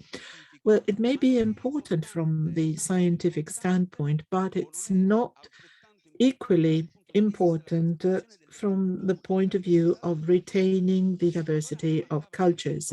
So the farmer was missing from that scenario. At that point, I met Slow Food and I pursued the idea of preserving biodiversity starting from the farmer. I mean, it's a farmer-centered approach, farmer-centered political approach. Biodiversity is no longer the final goal, but a tool to be able to achieve something broader. The preservation of certain areas, cultures, landscapes. I mean, I am, as many of you, part of the WhatsApp groups of the park. You know, I'm happy to be in all WhatsApp groups of the park because my cultural contribution is cross-sectional. It applies to all. It's not just biodiversity that I'm responsible for. My skills apply to all the topics of the groups, but at the end of 2019, the European Commission made a Green Deal and told us, let's reach carbon neutrality by 2050. Let's make a few steps by 2030. And the Green Deal is our goal. But this is not what things should be like. The first tool to change things is through the farm to fork strategy, changing agriculture by 2030. We were happy about all these changes and processes. Biodiversity and the farm to fork strategy poses agroecology at the center of the European Union strategy. Let me mention one word. We should acknowledge Honorable Foti for supporting this concept very much for the regional area. And hopefully this is also understood elsewhere. The word agroecology becomes most important. Please imagine agroecology as intangible asset of UNESCO as part of the intangible list of UNESCO, because agroecology means attaching value to natural resources without thinking of synthetic products or chemical products. Why does this happen? Well, since after the Second World War, we have decided to have an anthropocentric view. I mean, human beings at the center. Industrial farming has, in fact, destroyed our planet. No doubt about this. There is scientific evidence showing that the development of industrial farming destroyed our planet and is continuing to do so. Unfortunately, it will continue also with the new CAP, Common Agricultural Policy, because it's the economic tool to strengthen ecologic transition. However, it does not comply with the farm to fork strategy, with the Green Deal, and with biodiversity. Therefore, it's an illusion. Some days ago, the European Union voted an agricultural policy investing in a policy where no ecologic transition is considered. As a European citizen, I think I'm cheated. I would like to go against this. I'd like to oppose this. The national strategic plans, which are something huge, you know, combining different regional agricultural systems in Italy, all the different characteristics, mountains, plains, etc. With it, this is already a huge task. Imagine if we have to do this for the rest of the of Europe. National strategic plans are or run the risk of being a disappointment. We're working hard in order to add some more terms which refer to ecologic transition, but we can't because, you know, politicians want to consider industrial farming first and small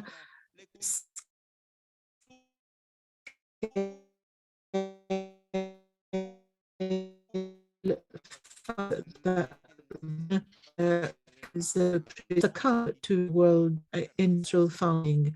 Small farmers indeed represent a high percentage of the European farming, but they will be left out of those benefits that may contribute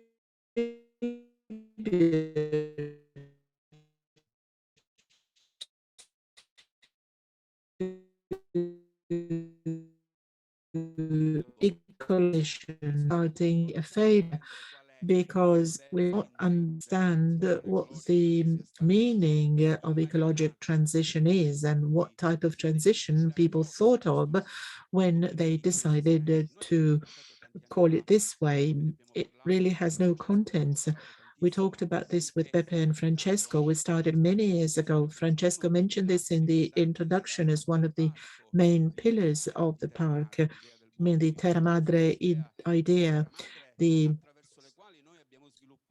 Terra Madre idea is one where, together with the Slow Food Foundation for Biodiversity, we developed many communities, many Terra Madre communities throughout the world. We developed many products.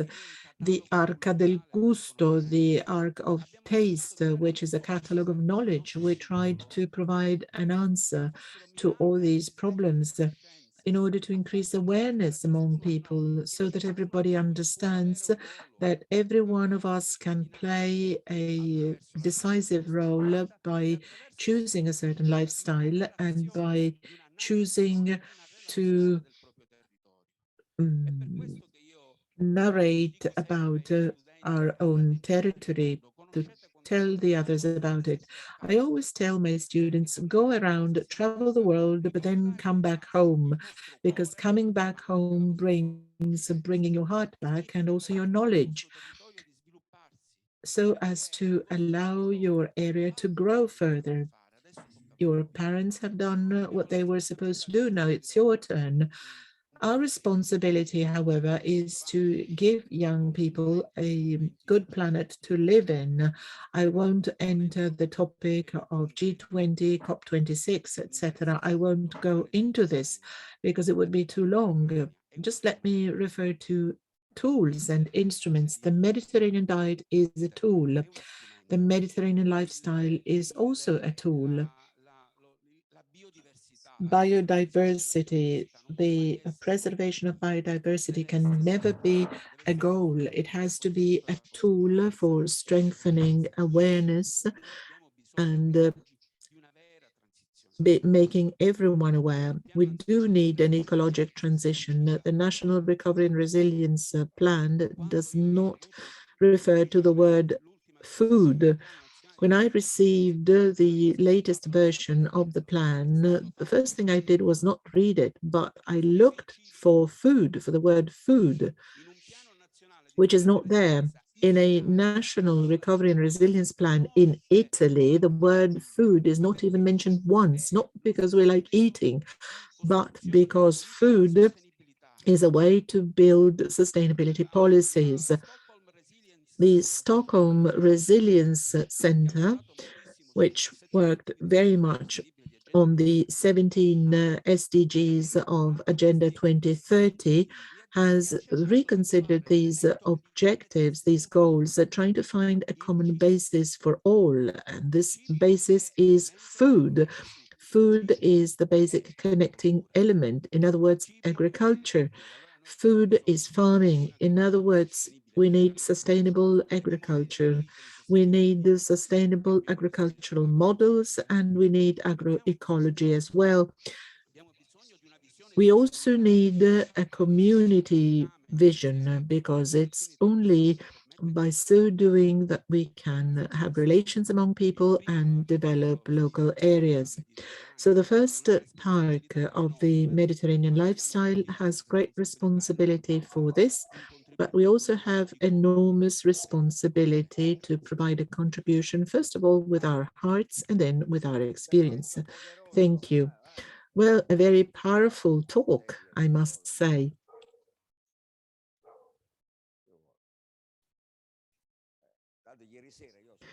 Well, last night I was at a meeting of real farmers in Camporeale, and farmers were saying the same things that you were saying as a scientist. Real things, not really coffee bar chats. And now over to Honorable Angela Fotti. She was already introduced by Francesco Nicoletti in opening the meeting. She is a member of parliament of the Sicilian Regional Assembly, where she is also vice president. She is very active. She is the first signatory of the bill on the recognition and promotion of the Mediterranean diet. She is very active because she submitted 34 bills. She's called the Fury of the Etna volcano. So, well, she's in a way an exception in the scenario of the Sicilian Parliament. We would like to have your opinion, please.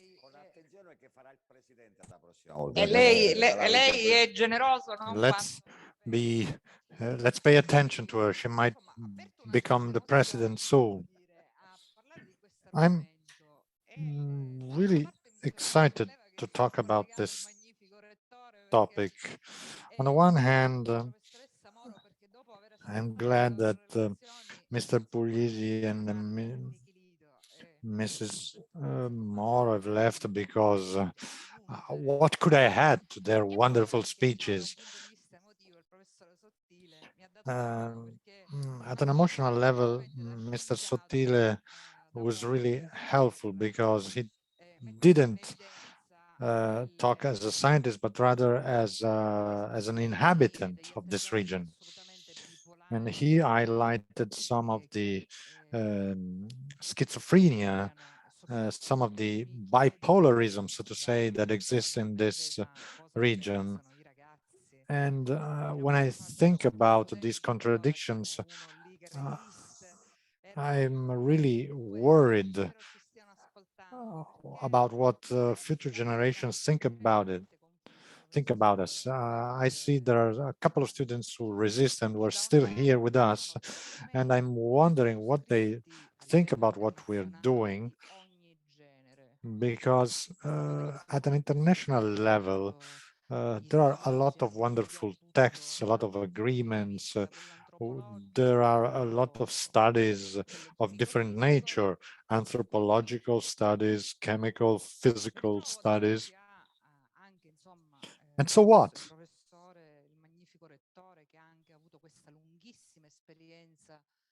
We heard from Mr. Puglisi, who had a very long experience in the UNESCO world, who said that before living we should philosophize, and on the other hand he's also said, I prefer to do rather than to talk.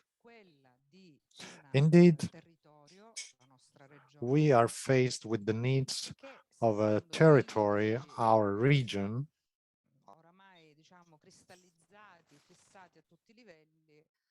and according to all parameters, our region is suffering because of the loss of population, of emigration, low school attendance levels, early dropout. And in terms of GDP, Sicily ranks very low. And in particular, there is the central area of Sicily, which is very poor. Now, it is not the poorest area, because actually the suburbs of urban areas, living conditions may be even worse, because many people there live lonely, whereas here at least we live in smaller towns where there is a stronger sense of community, where you have family-like relations with your neighbors.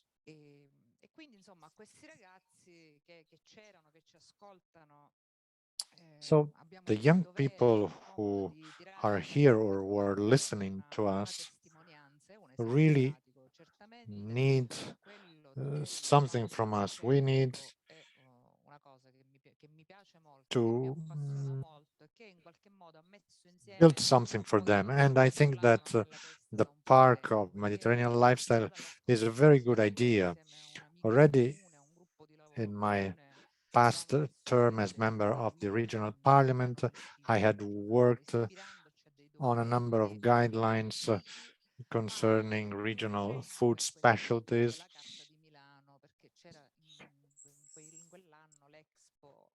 That was the time of the Expo 2015, which took place in Milan, and that was when the Charter of Milan was signed. At the time, the regional minister was Mr. Cartabellotta, and there already there was some idea of creating a park to not only create food, to not only make the ingredients for a Mediterranean diet, for a healthy diet, but there was also the idea of resisting globalization through traditions. For instance, I was speaking with Mr. Sottile about the preservation of almond trees, ancient almond trees, but then we have to deal with the fact that some farmers abandon some ancient cultivars and they prefer other cultivars that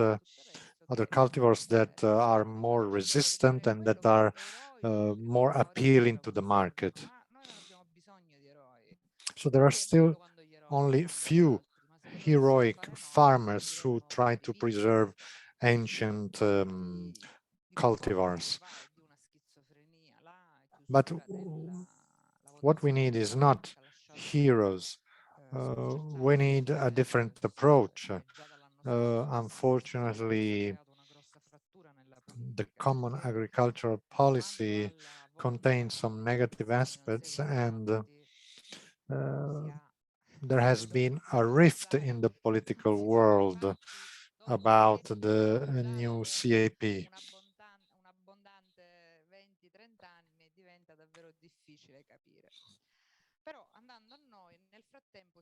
But to come to the heart of the matter,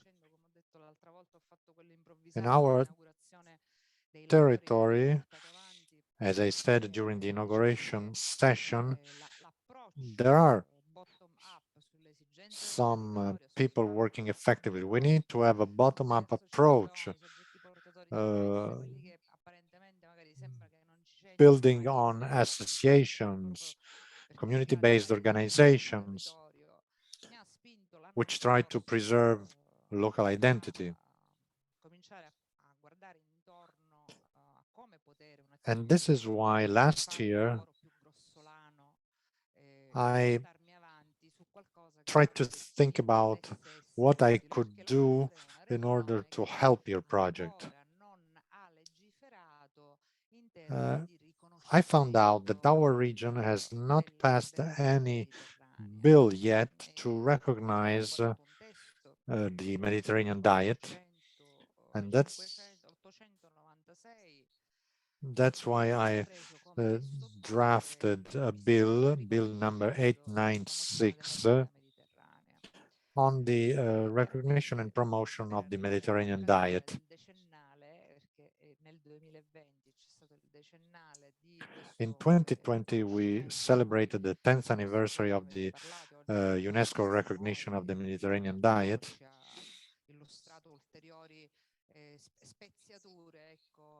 And Mrs. Moro explained very effectively what the mission, what the rationale behind this recognition was. So this bill, which I signed as the first signatory, is now ready to be discussed by the regional parliament.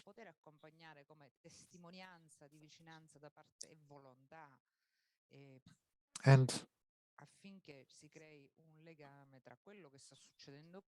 what we're striving to do is to support your activities, your projects, through our legislative activity in Palermo. Now, it is true that everyone talks about the Mediterranean diet, but today we found out that the Mediterranean diet is not just about the menu, but there's a lot behind it, traditions, know-how. And when we speak of Mediterranean diet, we also need to be aware that there isn't only Italy, but there are a number of countries. And so we need to have an inclusive approach. And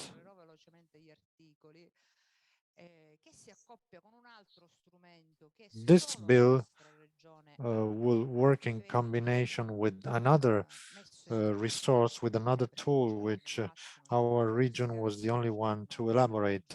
It is something that does not exist in the other Italian regions, and it is the register of intangible assets. And the two founders of that register are here.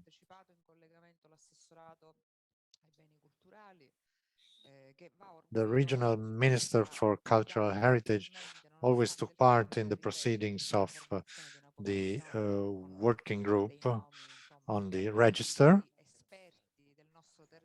The group includes a lot of local experts who are very well known. And the working group continues to include new elements in the register. Now, there are some unexpected elements, such as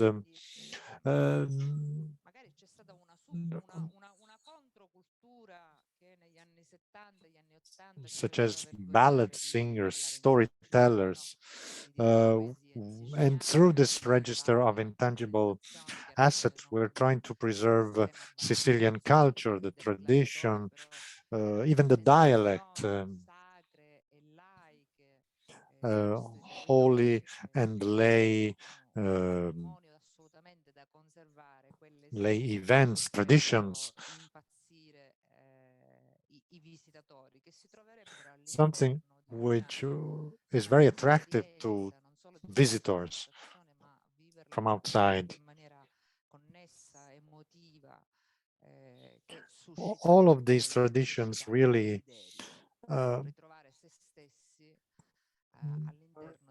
really create strong emotions in those who witness them. And that's what we should strive to preserve and celebrate. And we are here in the center of Sicily, so we're actually in the cradle. And actually, if we consider all the countries of the Mediterranean basin, Croatia, Spain, Morocco, Cyprus, etc.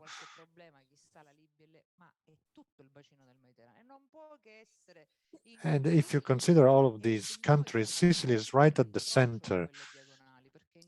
If you draw lines from one country to the other, they all go through Sicily.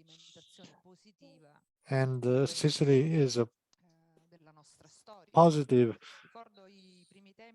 example of stratification through history of different traditions. When I talked with Beppe De Santis to do some brainstorming, he told me that we should strive to involve also the superintendent for the sea. Why? Well, because anytime we find submarine, every time we find something in the sea, ancient remains such as amphoras, etc. Well, what were they transporting? Well,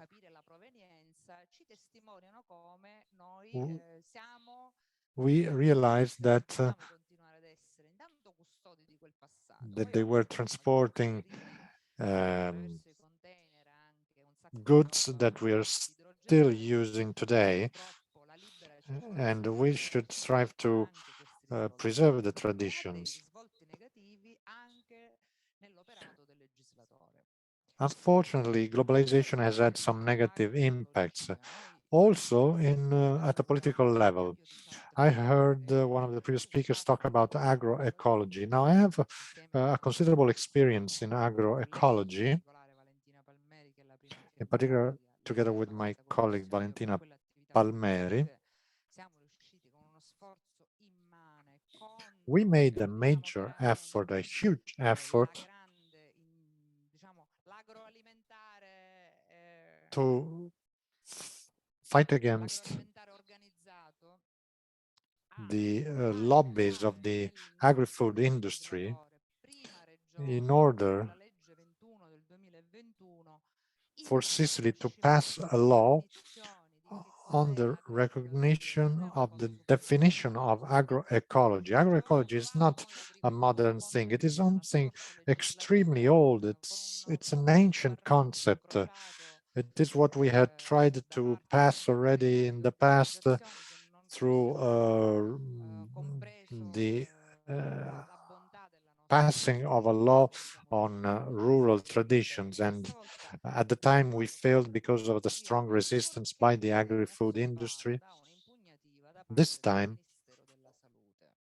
we did the same with agroecology, even if there has been criticism coming from the Ministry of Health. Now, the Ministry of Health recognized a number of positive aspects in our bill, such as monitoring health, checking incoming goods from out of Europe. But the ministry claimed that this is up to the state. but the state doesn't do it. And instinctively, we cannot yet do it because there is this opposition by the Ministry of Health.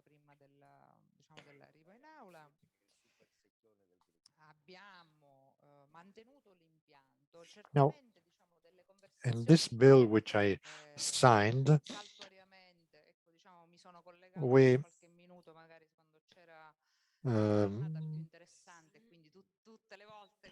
maintain the same principles. Now, I tried to connect to your previous sessions, and I aware, and I agree with many of the things that were said.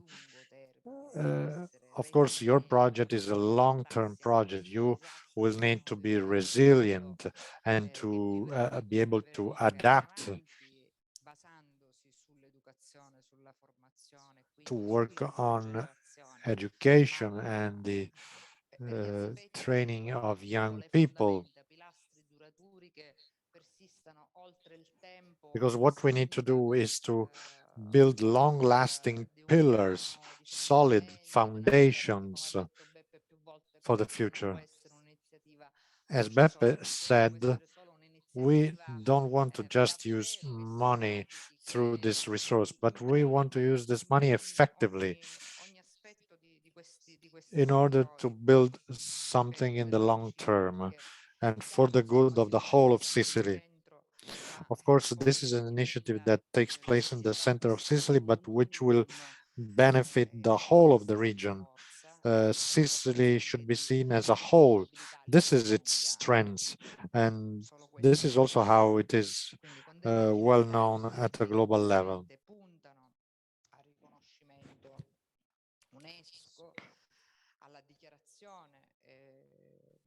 The bill which I signed goes back to the UNESCO recognition of the Mediterranean diet. It stresses for how long this element was unduly ignored. And the goal of this bill is to promote the Mediterranean diet with a multidisciplinary approach. We should clearly start with education, with the involvement of the Minister of Cultural Heritage, but we should also work in the agricultural field, in the field of sports, because quite clearly we need to promote physical activity.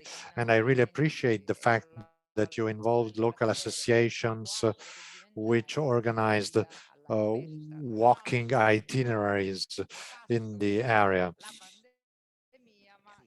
We need to promote open air activities. The pandemic had a very negative impact, but it also led us to rediscover our need to live outdoors in the open air. And tourists, the world of tourism is also changing because now there is a new demand for a new kind of tourism with hikes.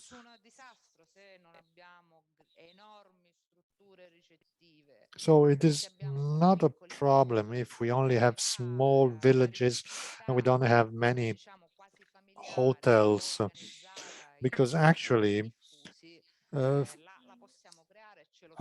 family-based accommodation system is now very attractive.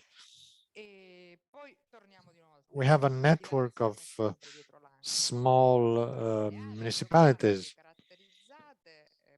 which can be very attractive. But now let me go back to the bill. What the bill aims to do is to link the intangible heritage with the tangible heritage. There has been a moment in history when Italy and Sicily obtained a huge number of recognitions by the UNESCO of World Heritage Sites. And in Sicily, we are very rich in World Heritage Sites, whether it is natural heritage or art heritage.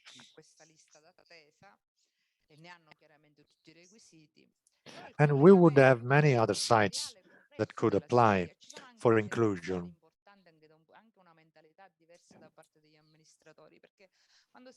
And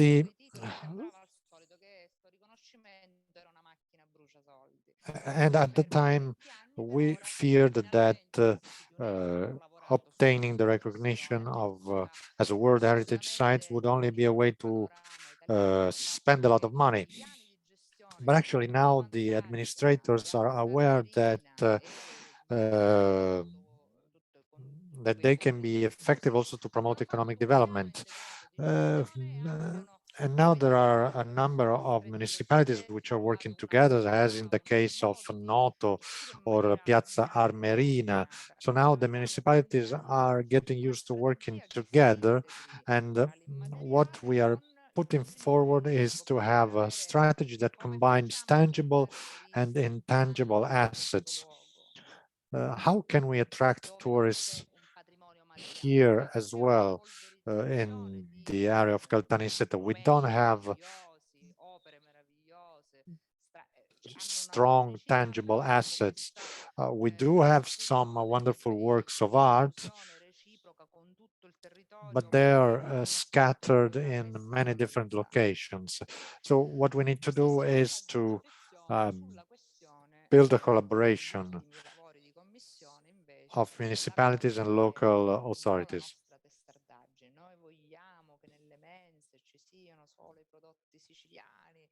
Then we're also working with schools in order to have Sicilian products in the canteens, but unfortunately many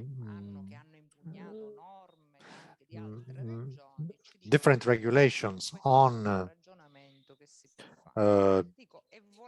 the need to have calls for tenders prevent us from doing so, because we need to have open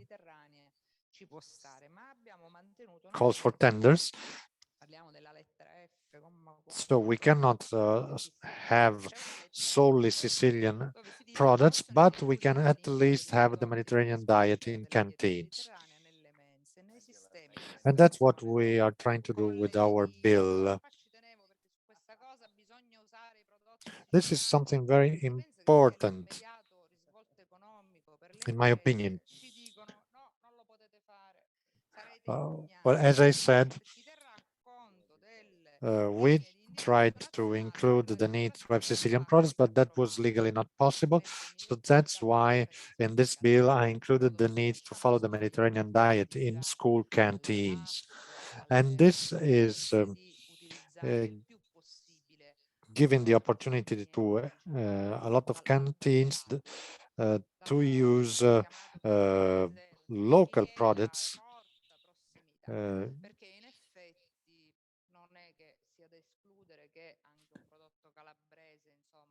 now, of course, we cannot exclude the products from nearby Calabria. So the idea is not just to have merely Sicilian products, because in Messina, which is close to Calabria, we can use products from Calabria rather than from Trapani, which comes from the west, which is in the west of Sicily. But anyway, the idea is that we need to promote the use of fresh local products. So the law demands that we have open calls for tenders, but we can insist on the narrative of the Mediterranean diet in order to promote the use of certain types of ingredients. And I heard a lot of interesting speeches in this regard. previous speakers, the speakers who preceded me, said many wonderful things about the products we could use. But, for instance, Mr. Zamagni said that paradoxically, the Mediterranean diet has turned into a diet for the rich rather than a diet for the poor. So we need to promote the use of local products. Now, because of legal constraints, we cannot write down in a bill that we want to use Sicilian products, but at least we can write down that we want to use sustainable food, which is also cheaper. So as a result, the market will lead us to adopt local products.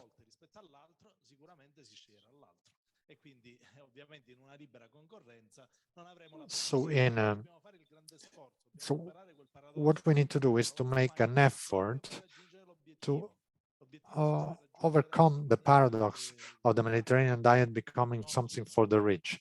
But we need to use the right narrative in order to promote the use of local products. The bill also includes a number of specific measures for the regional development plan.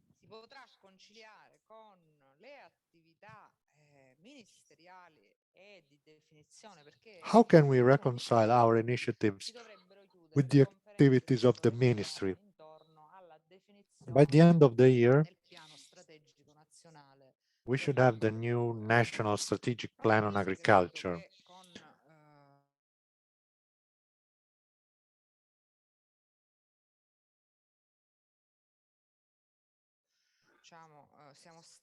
In the past,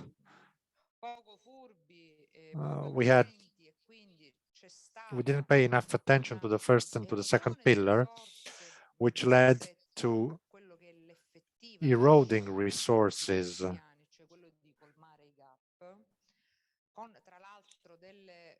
To eroding the resources that were needed to bridge the gap.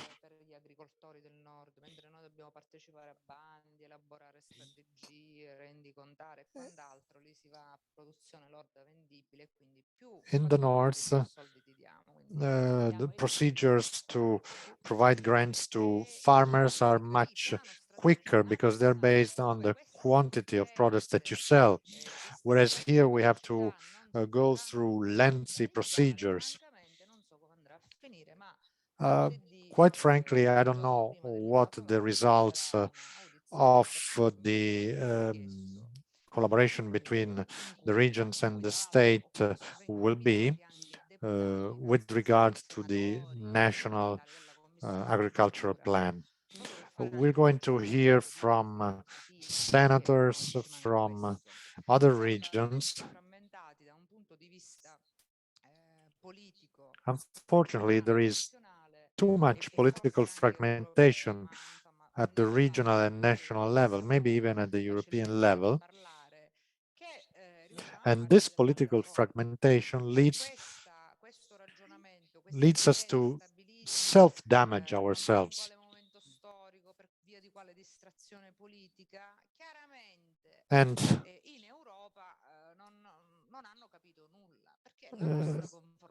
the problem is that the European Union hasn't understood anything about the specificities of Italy. Now, there is a major difference between the Po plain in the north of Italy and Sicily. The soil is different, water resources are different, rainfall is different.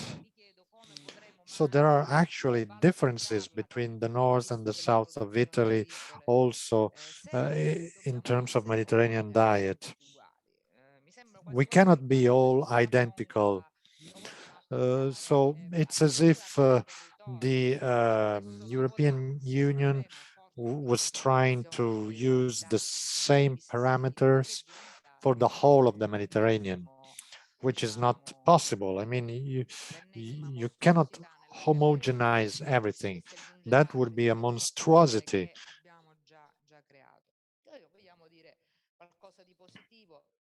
But let me try to be optimistic.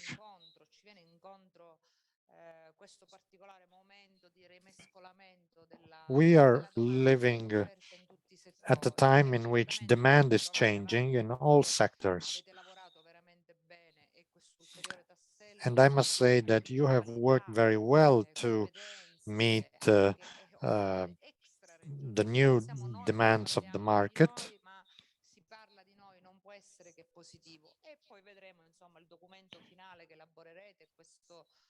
I'm curious. I would be very interested to read the final document that you will elaborate before March, and I will be happy to fight together with you, to support you.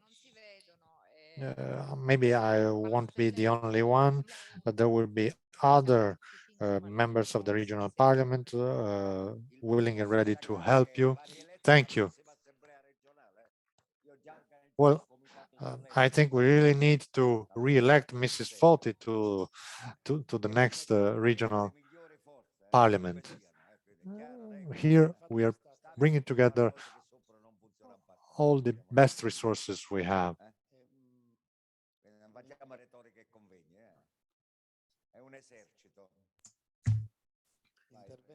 There's a whole army ready to fight for this. Your talk was full of insights. Let me add something, really a small suggestion based on the fact that there is a reserve on the Mediterranean diet, and Sicily could add a label, a mark with Mediterranean diet, which could be a benefit in terms of the various calls. And then concerning the use of our products, what is lacking is distribution centers. Collection and distribution centers. Promoting them would mean increasing the critical mass to participate in the call in a more competitive way. All this is lacking. We don't have such distribution centers which could be used to lobby with the retail, because you know what they say in the retail sector is that if they want, for example, 5 tons of honey, they have to apply to all distributors, and maybe the doors are shut because of prejudices, etc. Instead, if there's a local distribution center with a list of products, etc., then this could be economically valuable on the basis of what Francesco Nicoletti was saying. This would help make our products more competitive, as he said. I think we need to have all these improvements. I'd like to welcome Felice Cavallaro, who's here. I'd like to invite him to come up on stage. Sorry, I didn't see you. Well, I'm becoming old. I haven't seen you before. Sorry. Felice Cavallaro. It's a great honor. Please take your seat. He's the ideator of an important association that we will talk about. Please take your seat. Felice Cavallaro is the founder of Strada degli Scrittori, the Writers' Trail, which is really very important. When we talk about intangible heritage, we often forget the literature, the humanities, the culture that permeates all our region. Together we discovered many authors from Sicily, Nobel laureates, writers who sold many books. Our friend here has spent many years on working at this trail of writers. He loves this area, he loves this region. This is a sign of passion. He is from Recalmuto, and the trail is 60 kilometers along which we find the traces of 6 major authors. And this park is also an act of love towards Sicily. Let me add something. I'm a systemist, and I like to be free. Vincenzo is a creative guy. You remember from 95 to 2005, we worked together in Medea. He would come at 3 o'clock when he was to give me some emails and chickpeas. Then we would lock the office and be dormant until Monday.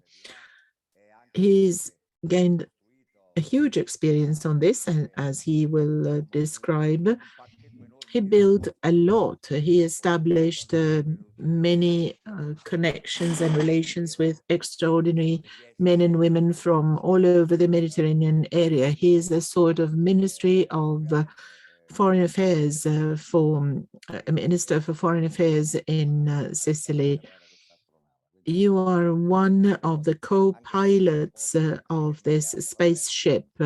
So tell us about all your proposals, etc. Felice will then be the speaker for the park. You're already in the list of possible names. Thank you so much. It's indeed a great pleasure and honor to be here today and pay homage to Beppe De Santis and Francesco Nicoletti for this great initiative, a very interesting one. I will really try and provide you with some contribution to have this big spaceship land on our area. This park, of this lifestyle park, which is full of great enthusiasm, which has to be translated into reality.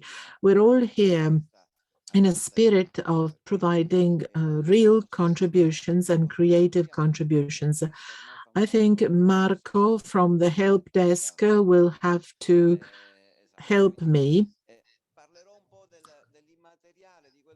with the presentation. I'll talk about the intangible things we did from a registry race of immaterial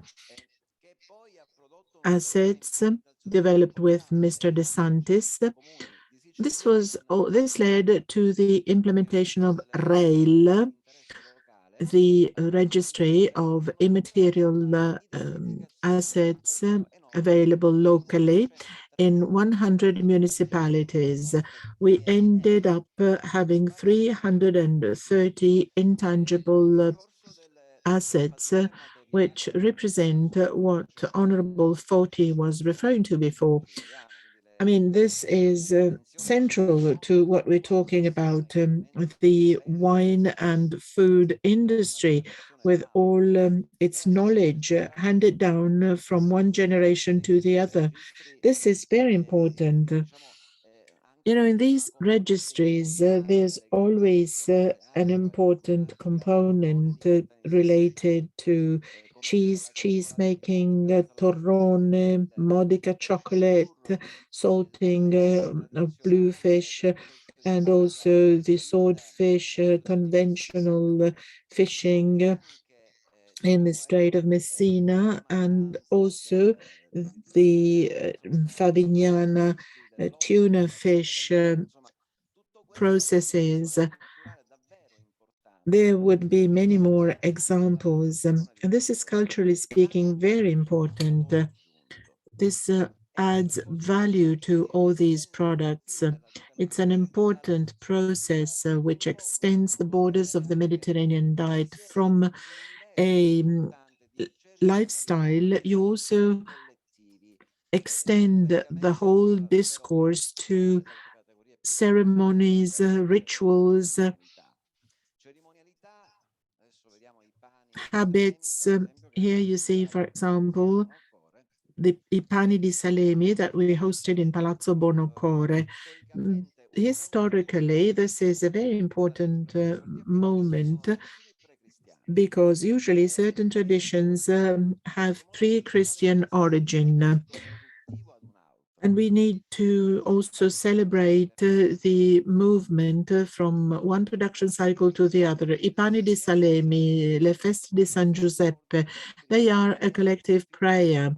The ladies in Salemi, with their skills between art and craftsmanship, tell us about a collective pre-Christian prayer with devotion to Saint Joseph, Mary, and Jesus.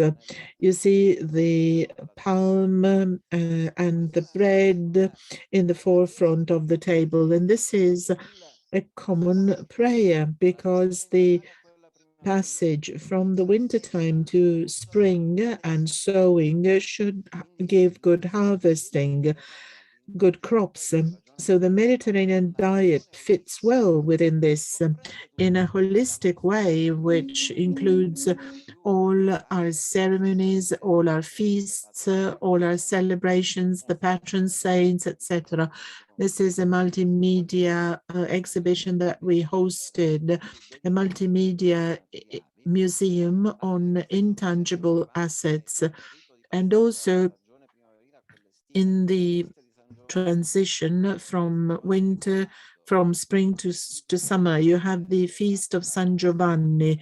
Symbolically, we have the Mulzuni del Cara Diffusi. This is the oldest feast in Italy, 3,000 years. Syncretically, it's devoted to San Giovanni Decollato, but it used to be a fertility with with this cropped vase where these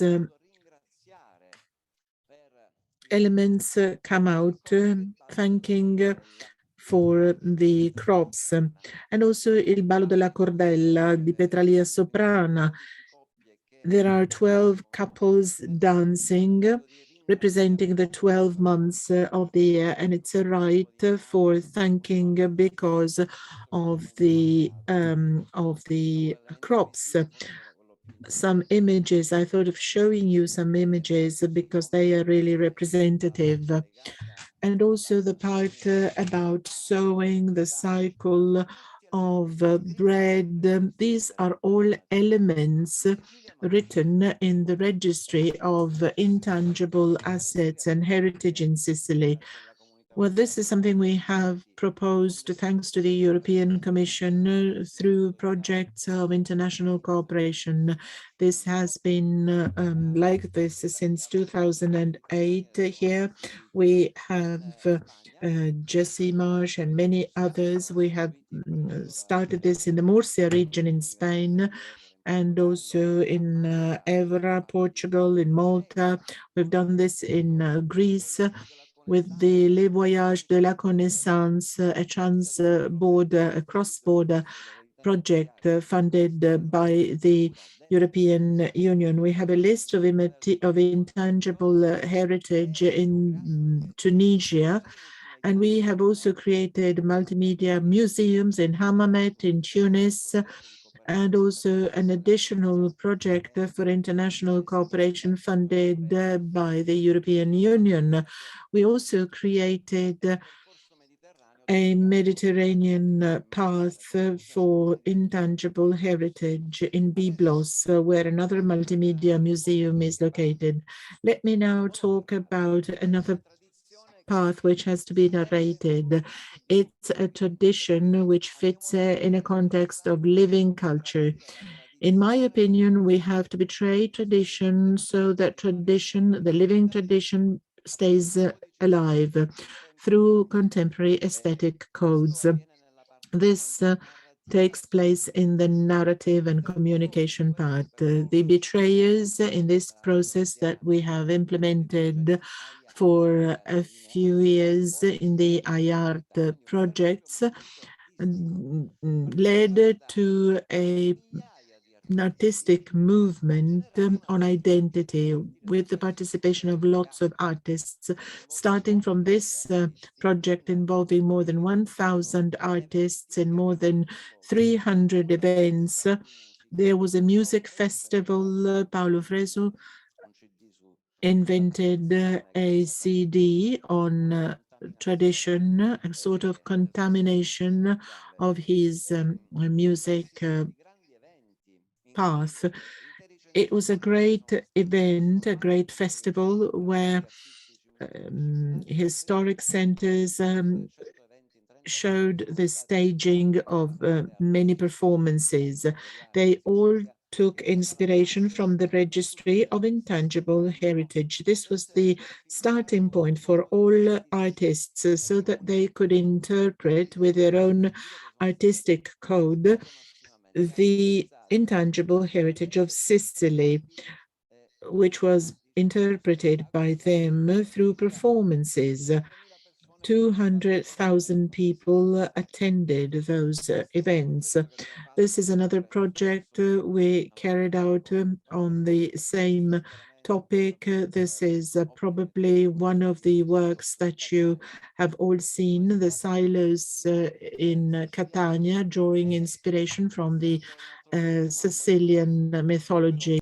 Dell'identità, il museo multimediale sul patrimonio culturale immateriale che abbiamo ospitato a Palazzo Bonocore, Piazza Pretoria. And then we hosted another event in Palazzo Bonocore up to some time ago, where the Registry of Intangible Heritage in Sicily was interpreted through 1,000 photos that were dynamized by the La Sapienza University staff in Rome.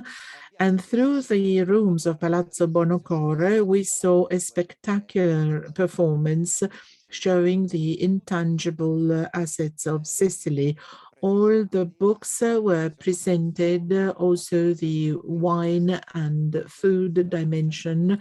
120,000 people visited this exhibition in 4 years. In this exhibition, there was also iFood, 5 festivals organized by the University of Palermo. Aurelio Pes should be thanked for this. We think he deserves an applause for everything we did together. So a series of events which made it possible to tell students about the immaterial heritage. We refer to every single component of this registry, and we talked about this to thousands of students. We also invaded Piazza Pretoria, which became the venue of performances and multidisciplinary events using new technologies, multimedia, performances, collective dancing, where the music, the Sicilian music tradition was celebrated publicly on a square. We did something like New Year's Eve in Piazza Pretoria, dancing with all the students. One final project, one final art project that I would like to tell you about has just been completed. Art Madonia. This is the name of the project. It's an urban regeneration process and project where the intangible heritage of Sicily becomes the source of inspiration for 45 murals. Corriere della Sera, represented today by Felice Cavallaro, defined it too generously as one of the most important projects of urban art in Italy, devoting a lot of space to this project in their paper, talking about this project a lot. We selected 40 artists from 6 countries, from Brazil, Colombia, the US, France, Spain, Germany, the UK. They all came to the Madonia area. We put them into contact with knowledge holders. This is Swen Bravo talking to Giuseppe Di Pompiero, looking at basket making, creating a hyper-realistic work of art, drawing inspiration from the basket makers. And then another very important work of art is shown here. We've all seen the any advertisement or commercial on TV, and this artist was put in contact with Aunt Anna, who is an expert in using the loom. Every Sunday, she still sends her her jams, and Nais converted this into a work of art where the female figure is central. And you see that the inspiration is weft and weave. And then a work of art devoted to Demetra in an area surrounded by wheat. We tend to forget this. For example, there used to be a man moving through the village and saying that something extraordinary was coming. Up to some decades ago, this is an artist from Detroit, Jennifer Anu, who created an exceptional work of art for artichokes. Here you have the celebration of the textile portion. The La Manna could not be missing here. This is by Degno Vento. And then the celebration of salt. This is the salt work of by Pedalia Sobrana and of Pedalia Sobrana, and an artist from Madrid created a work of art, a very contemporary one, where he tells us about the relationship between water and salt and everything connected to it. Then the dance called Ballo della Cordella, a work of art dedicated to someone who passed away very short time ago. And then the oil cycle. This is an artist from Rio de Janeiro who interpreted this oil cycle. He drew inspiration from the conventional oil cycle, which is one of the most important ones in our wine and food sector in Sicily. So hyper-realistic, extraordinary artists like Abramo and Castagnino. We also paid homage to the victims of mafia. This is a work of art by the French artist Mapeco, devoted entirely to Carnevaro, a trade unionist killed by mafia. And also Angelo Cresi devoted this work of art to the victims of mafia. So this was about what we have done, playing on intangible heritage in order to give it new life in the experience of everybody. It's a new way of talking about these works with a new form of communication. I will now talk about this new project of international cooperation, where the Sicily region is the project leader. It will end in 2023, involving 6 countries. We're using augmented new technologies and virtual technologies to improve the use of the UNESCO sites in the Mediterranean area. We will do this in the pyramids in Egypt, in the Petra site, and then in Byblos, in Alhambra, in Spain, in Sicily. We selected Villa Romana and the Arab itineraries. One of these activities, which is really relevant to what we are talking about today. I won't talk to you about the space and time elevators that we will see from now until the future. And then CRESPIEM, which is a regional agency. It's a center for preserving the intangible heritage of the Mediterranean area. We've been working at this with Beppe De Santis. We have a lot of protocols of understanding from the ministry, from UNESCO, etc. But it's a fundamental center which is recognized by UNESCO as category 2. There are only 6 such centers in the world, most of them located in Asian countries. They're very active in terms of intangible assets. Then there's one in South America, in Algeria. There's another one which is competent for the whole of Africa. We would like to put in place a regional center for preserving the intangible assets of the Mediterranean area. This is one of the outputs of the iHeritage project. Over the past few months, we discussed this with many entities. The Sicily region, as the project leader, submitted this initiative to UNESCO Italy. Unfortunately, we haven't received a lot of feedback so far. We established also relations with other states. At the present time, this was submitted to the Ministry of Culture in Egypt. And of course, there is also the possibility to have this CRESPIEM based in Italy again. The application should be submitted by March 2022. These applications to UNESCO are submitted every 2 years.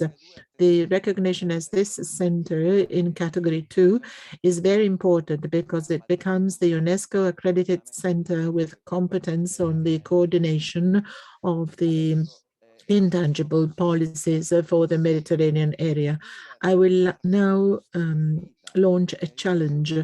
The Mediterranean Lifestyle Park, as we saw, is centered on the diet, on the Mediterranean diet, on wine and food, on the transmission of traditions in a Mediterranean context, because we don't want to talk about lifestyle in Caltanissetta only.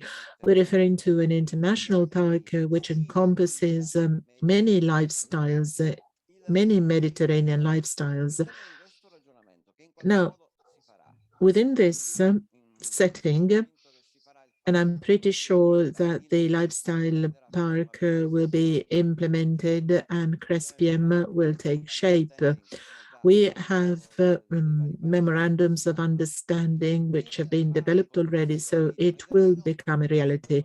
The park of the Mediterranean lifestyle can perhaps become the protagonist in coordinating the intangible chain, the intangible supply chain, which involves typical wine and food, typical products, etc. Thank you very much for your attention, and I'll leave you with this suggestion. Vorrei dare la parola a Felice Cavallaro. Now I'd like to give the floor to Mr. Felice Cavallaro. We've just heard about intangible assets and the register of intangible assets in Sicily. And certainly our writers are part of our intangible cultural heritage. And they all drew inspiration from our territory. And I believe they are an integral part of our lifestyle. Mr. Camilleri, thank you very much for this introduction.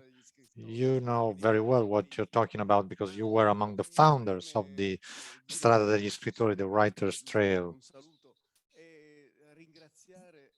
I would like to thank Mr. Nicoletti and the mayor of Caltanissetta for this extraordinary idea of creating a network. Network is the key word here. It is also the basis for the creation of the Writer's Trail. We have tried to build a lot of networks over the years.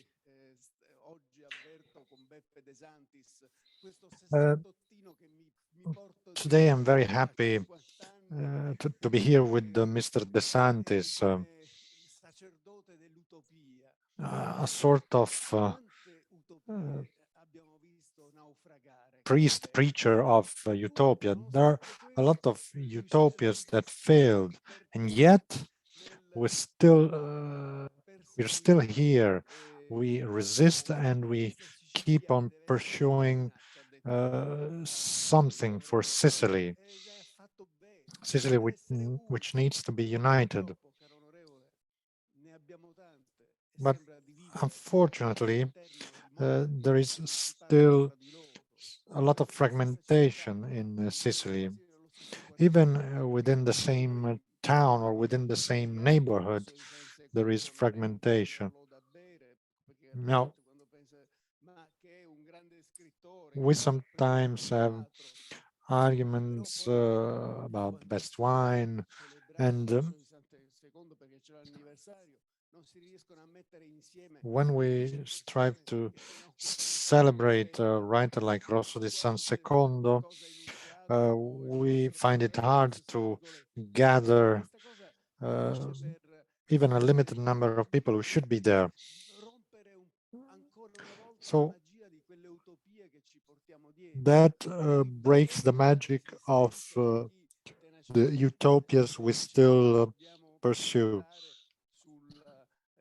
But we are tenacious people, and we are happy to do something new, something different. I think all of these initiatives should be welcome. Hopefully, in the future, we'll be able to have a specific timescale. You mentioned a number of intangible assets such as pistachio-filled lamb or the ballo della cordella, a traditional folk dance. We also want to have something from Caltanissetta in order to offer something to visitors. We need to build a network of know-how and flavors, which we often don't know how to best use. Today, I'm going to Canicattì, and I'll have the opportunity to test Mr. Latorre, which is now one of the most renowned catering services in Italy. And yet, in order to achieve these results, he had to build his own school because the people trained at the local school were not trained enough. There are some companies which build their own training centers because people coming out from schools are not trained enough. I mean, hotels which build their own training centers because students who come out from school don't speak English well enough.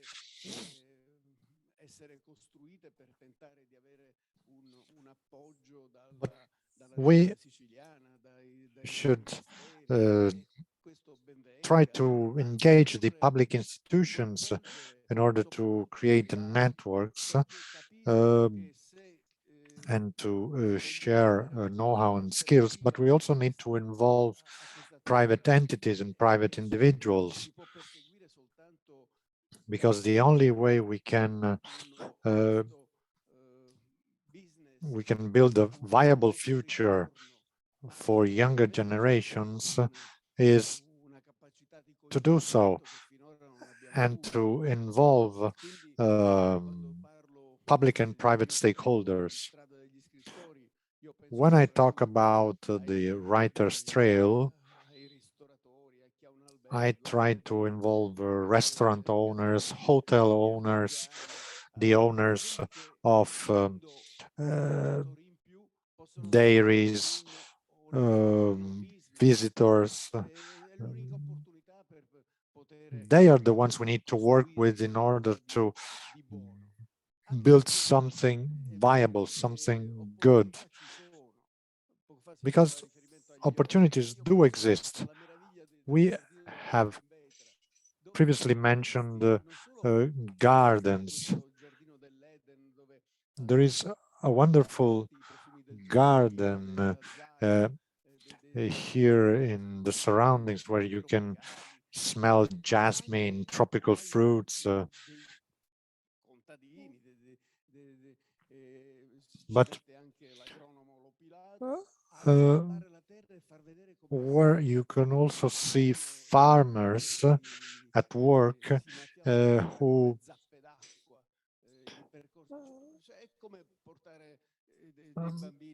use still traditional systems in order to water the land.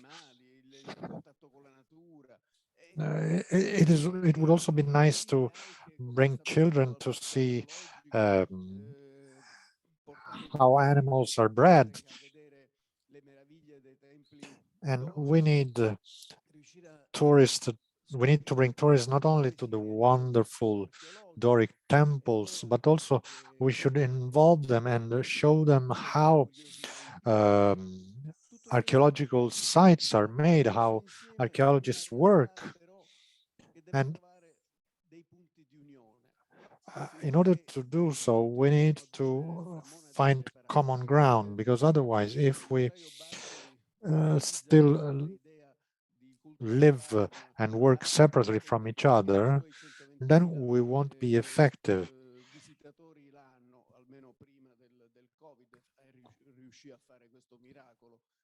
Now, if there is a farmer who before COVID was able to attract 125,000 visitors and in a year and was happy with that, we now need to take into account that we are beyond, we should go beyond that model. That farmer should know what we do when we promote Rosso di San Secondo, Vitaliano Brancati, Luigi Pirandello, Leonardo Sciascia, Sicilian writers. We really need to promote an evolution, a radical evolution. And that's why I would like to congratulate the founders of this initiative, because it is only through networking that the preachers of utopia like Beppe De Santis and many young people whom hopefully will be involved, that we will be able to get out of a difficult situation. We're dealing with a very difficult situation.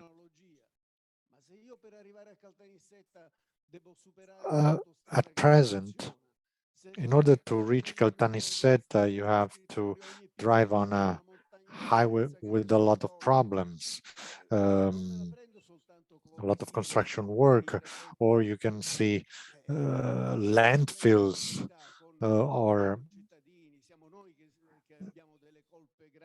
people abandoning waste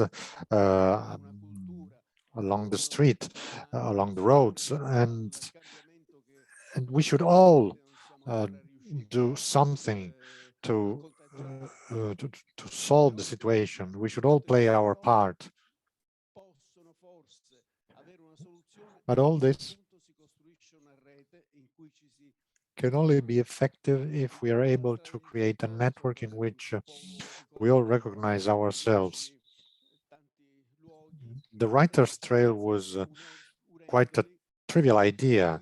It brings together different sites, and hopefully by bringing them together, we are able to attract more and more visitors. And what is most important to us, this could help us attract young people to read rather than spending just time on Facebook or TikTok. And so what we want to do is also to encourage young people to read. That's our utopia, which should be combined with all the utopias, the healthy utopias we are here to talk about, and which I heard also in the previous sessions via streaming, via the live stream. Thank you.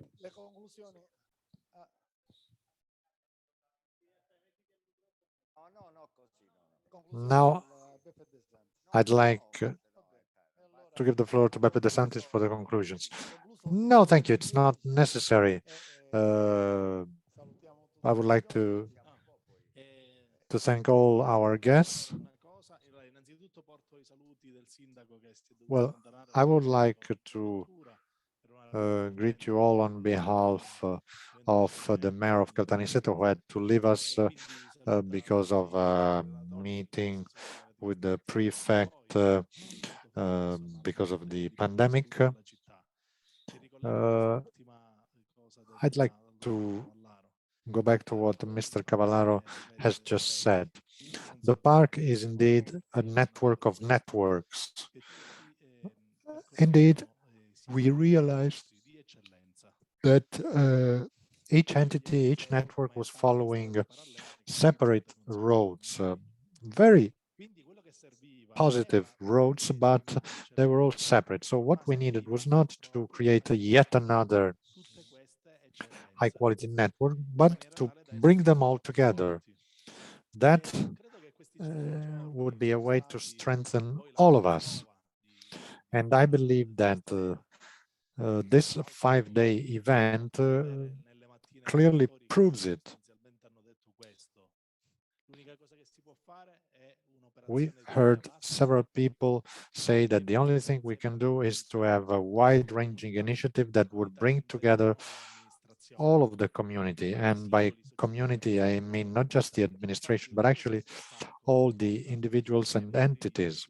And I always like to say that the park is based on 3 pillars, which are equally important. The public sector, which clearly plays a role, but then there is also the business world, and then there's the social pillar. Now, each of them has some limitations, but altogether they can be very effective. And we are here today to build a house for everyone. This is an initiative that was promoted by the municipality of Caltanissetta, and it is something that will go beyond my term in office.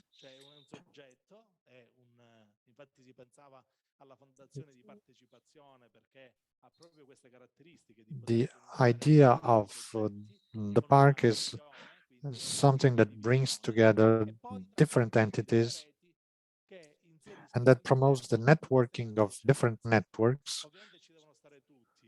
Well, of course, everyone should be happy to be involved. It is a common path, and hopefully this utopia will become something real. And to me, this is already something real, because what we're doing here today is real. When on the 3rd of March 2020, I was appointed as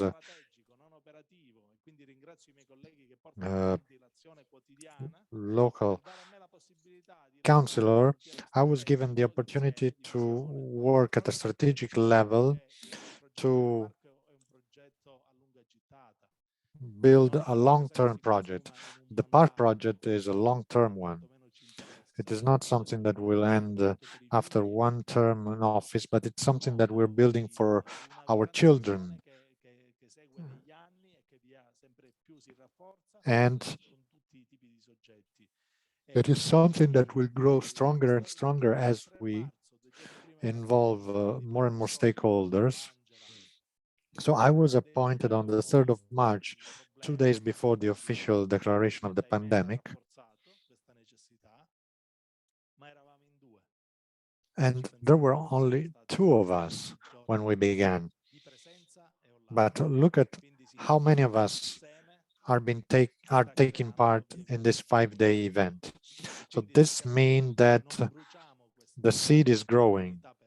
So let's make the most of this opportunity. This is an opportunity that doesn't belong to anyone in particular, but to all of us. And it is something we're building for our children. We don't want to be a generation that is cursed by our children. We didn't curse our parents, but our children may curse us because we are destroying everything and not giving them anything. They represent our future and we need to work for them. Thank you. I see there is someone who would like to ask a question or make a consideration. My name is Vito Lamarca. I'm an IT technician. And in the field of new technologies, I run the data center of Agrigento. I think that the park should also invest in technological innovation. In my opinion, technological innovation is not possible. Sorry, the park is not possible without technological innovation. I think that without the involvement of IT, of the world of IT, the park can hardly be successful, as it would be difficult to network effectively, because we cannot only rely on poets, on the romantic dimension.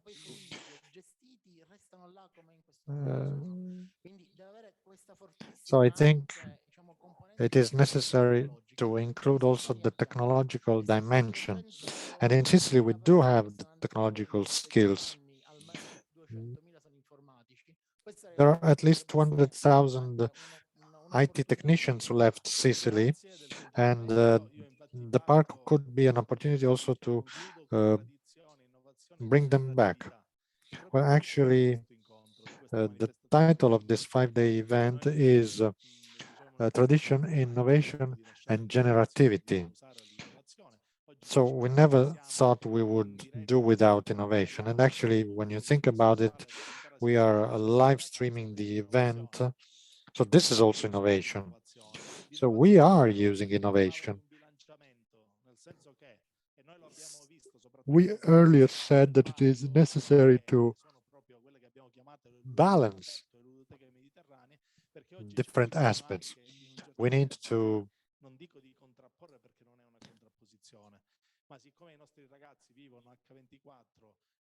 balance different aspects. Young people now live all of their day with technological tools, but we want also to show them that there isn't just technology. There is more to it. So I certainly accept your suggestion, but provided that the technology doesn't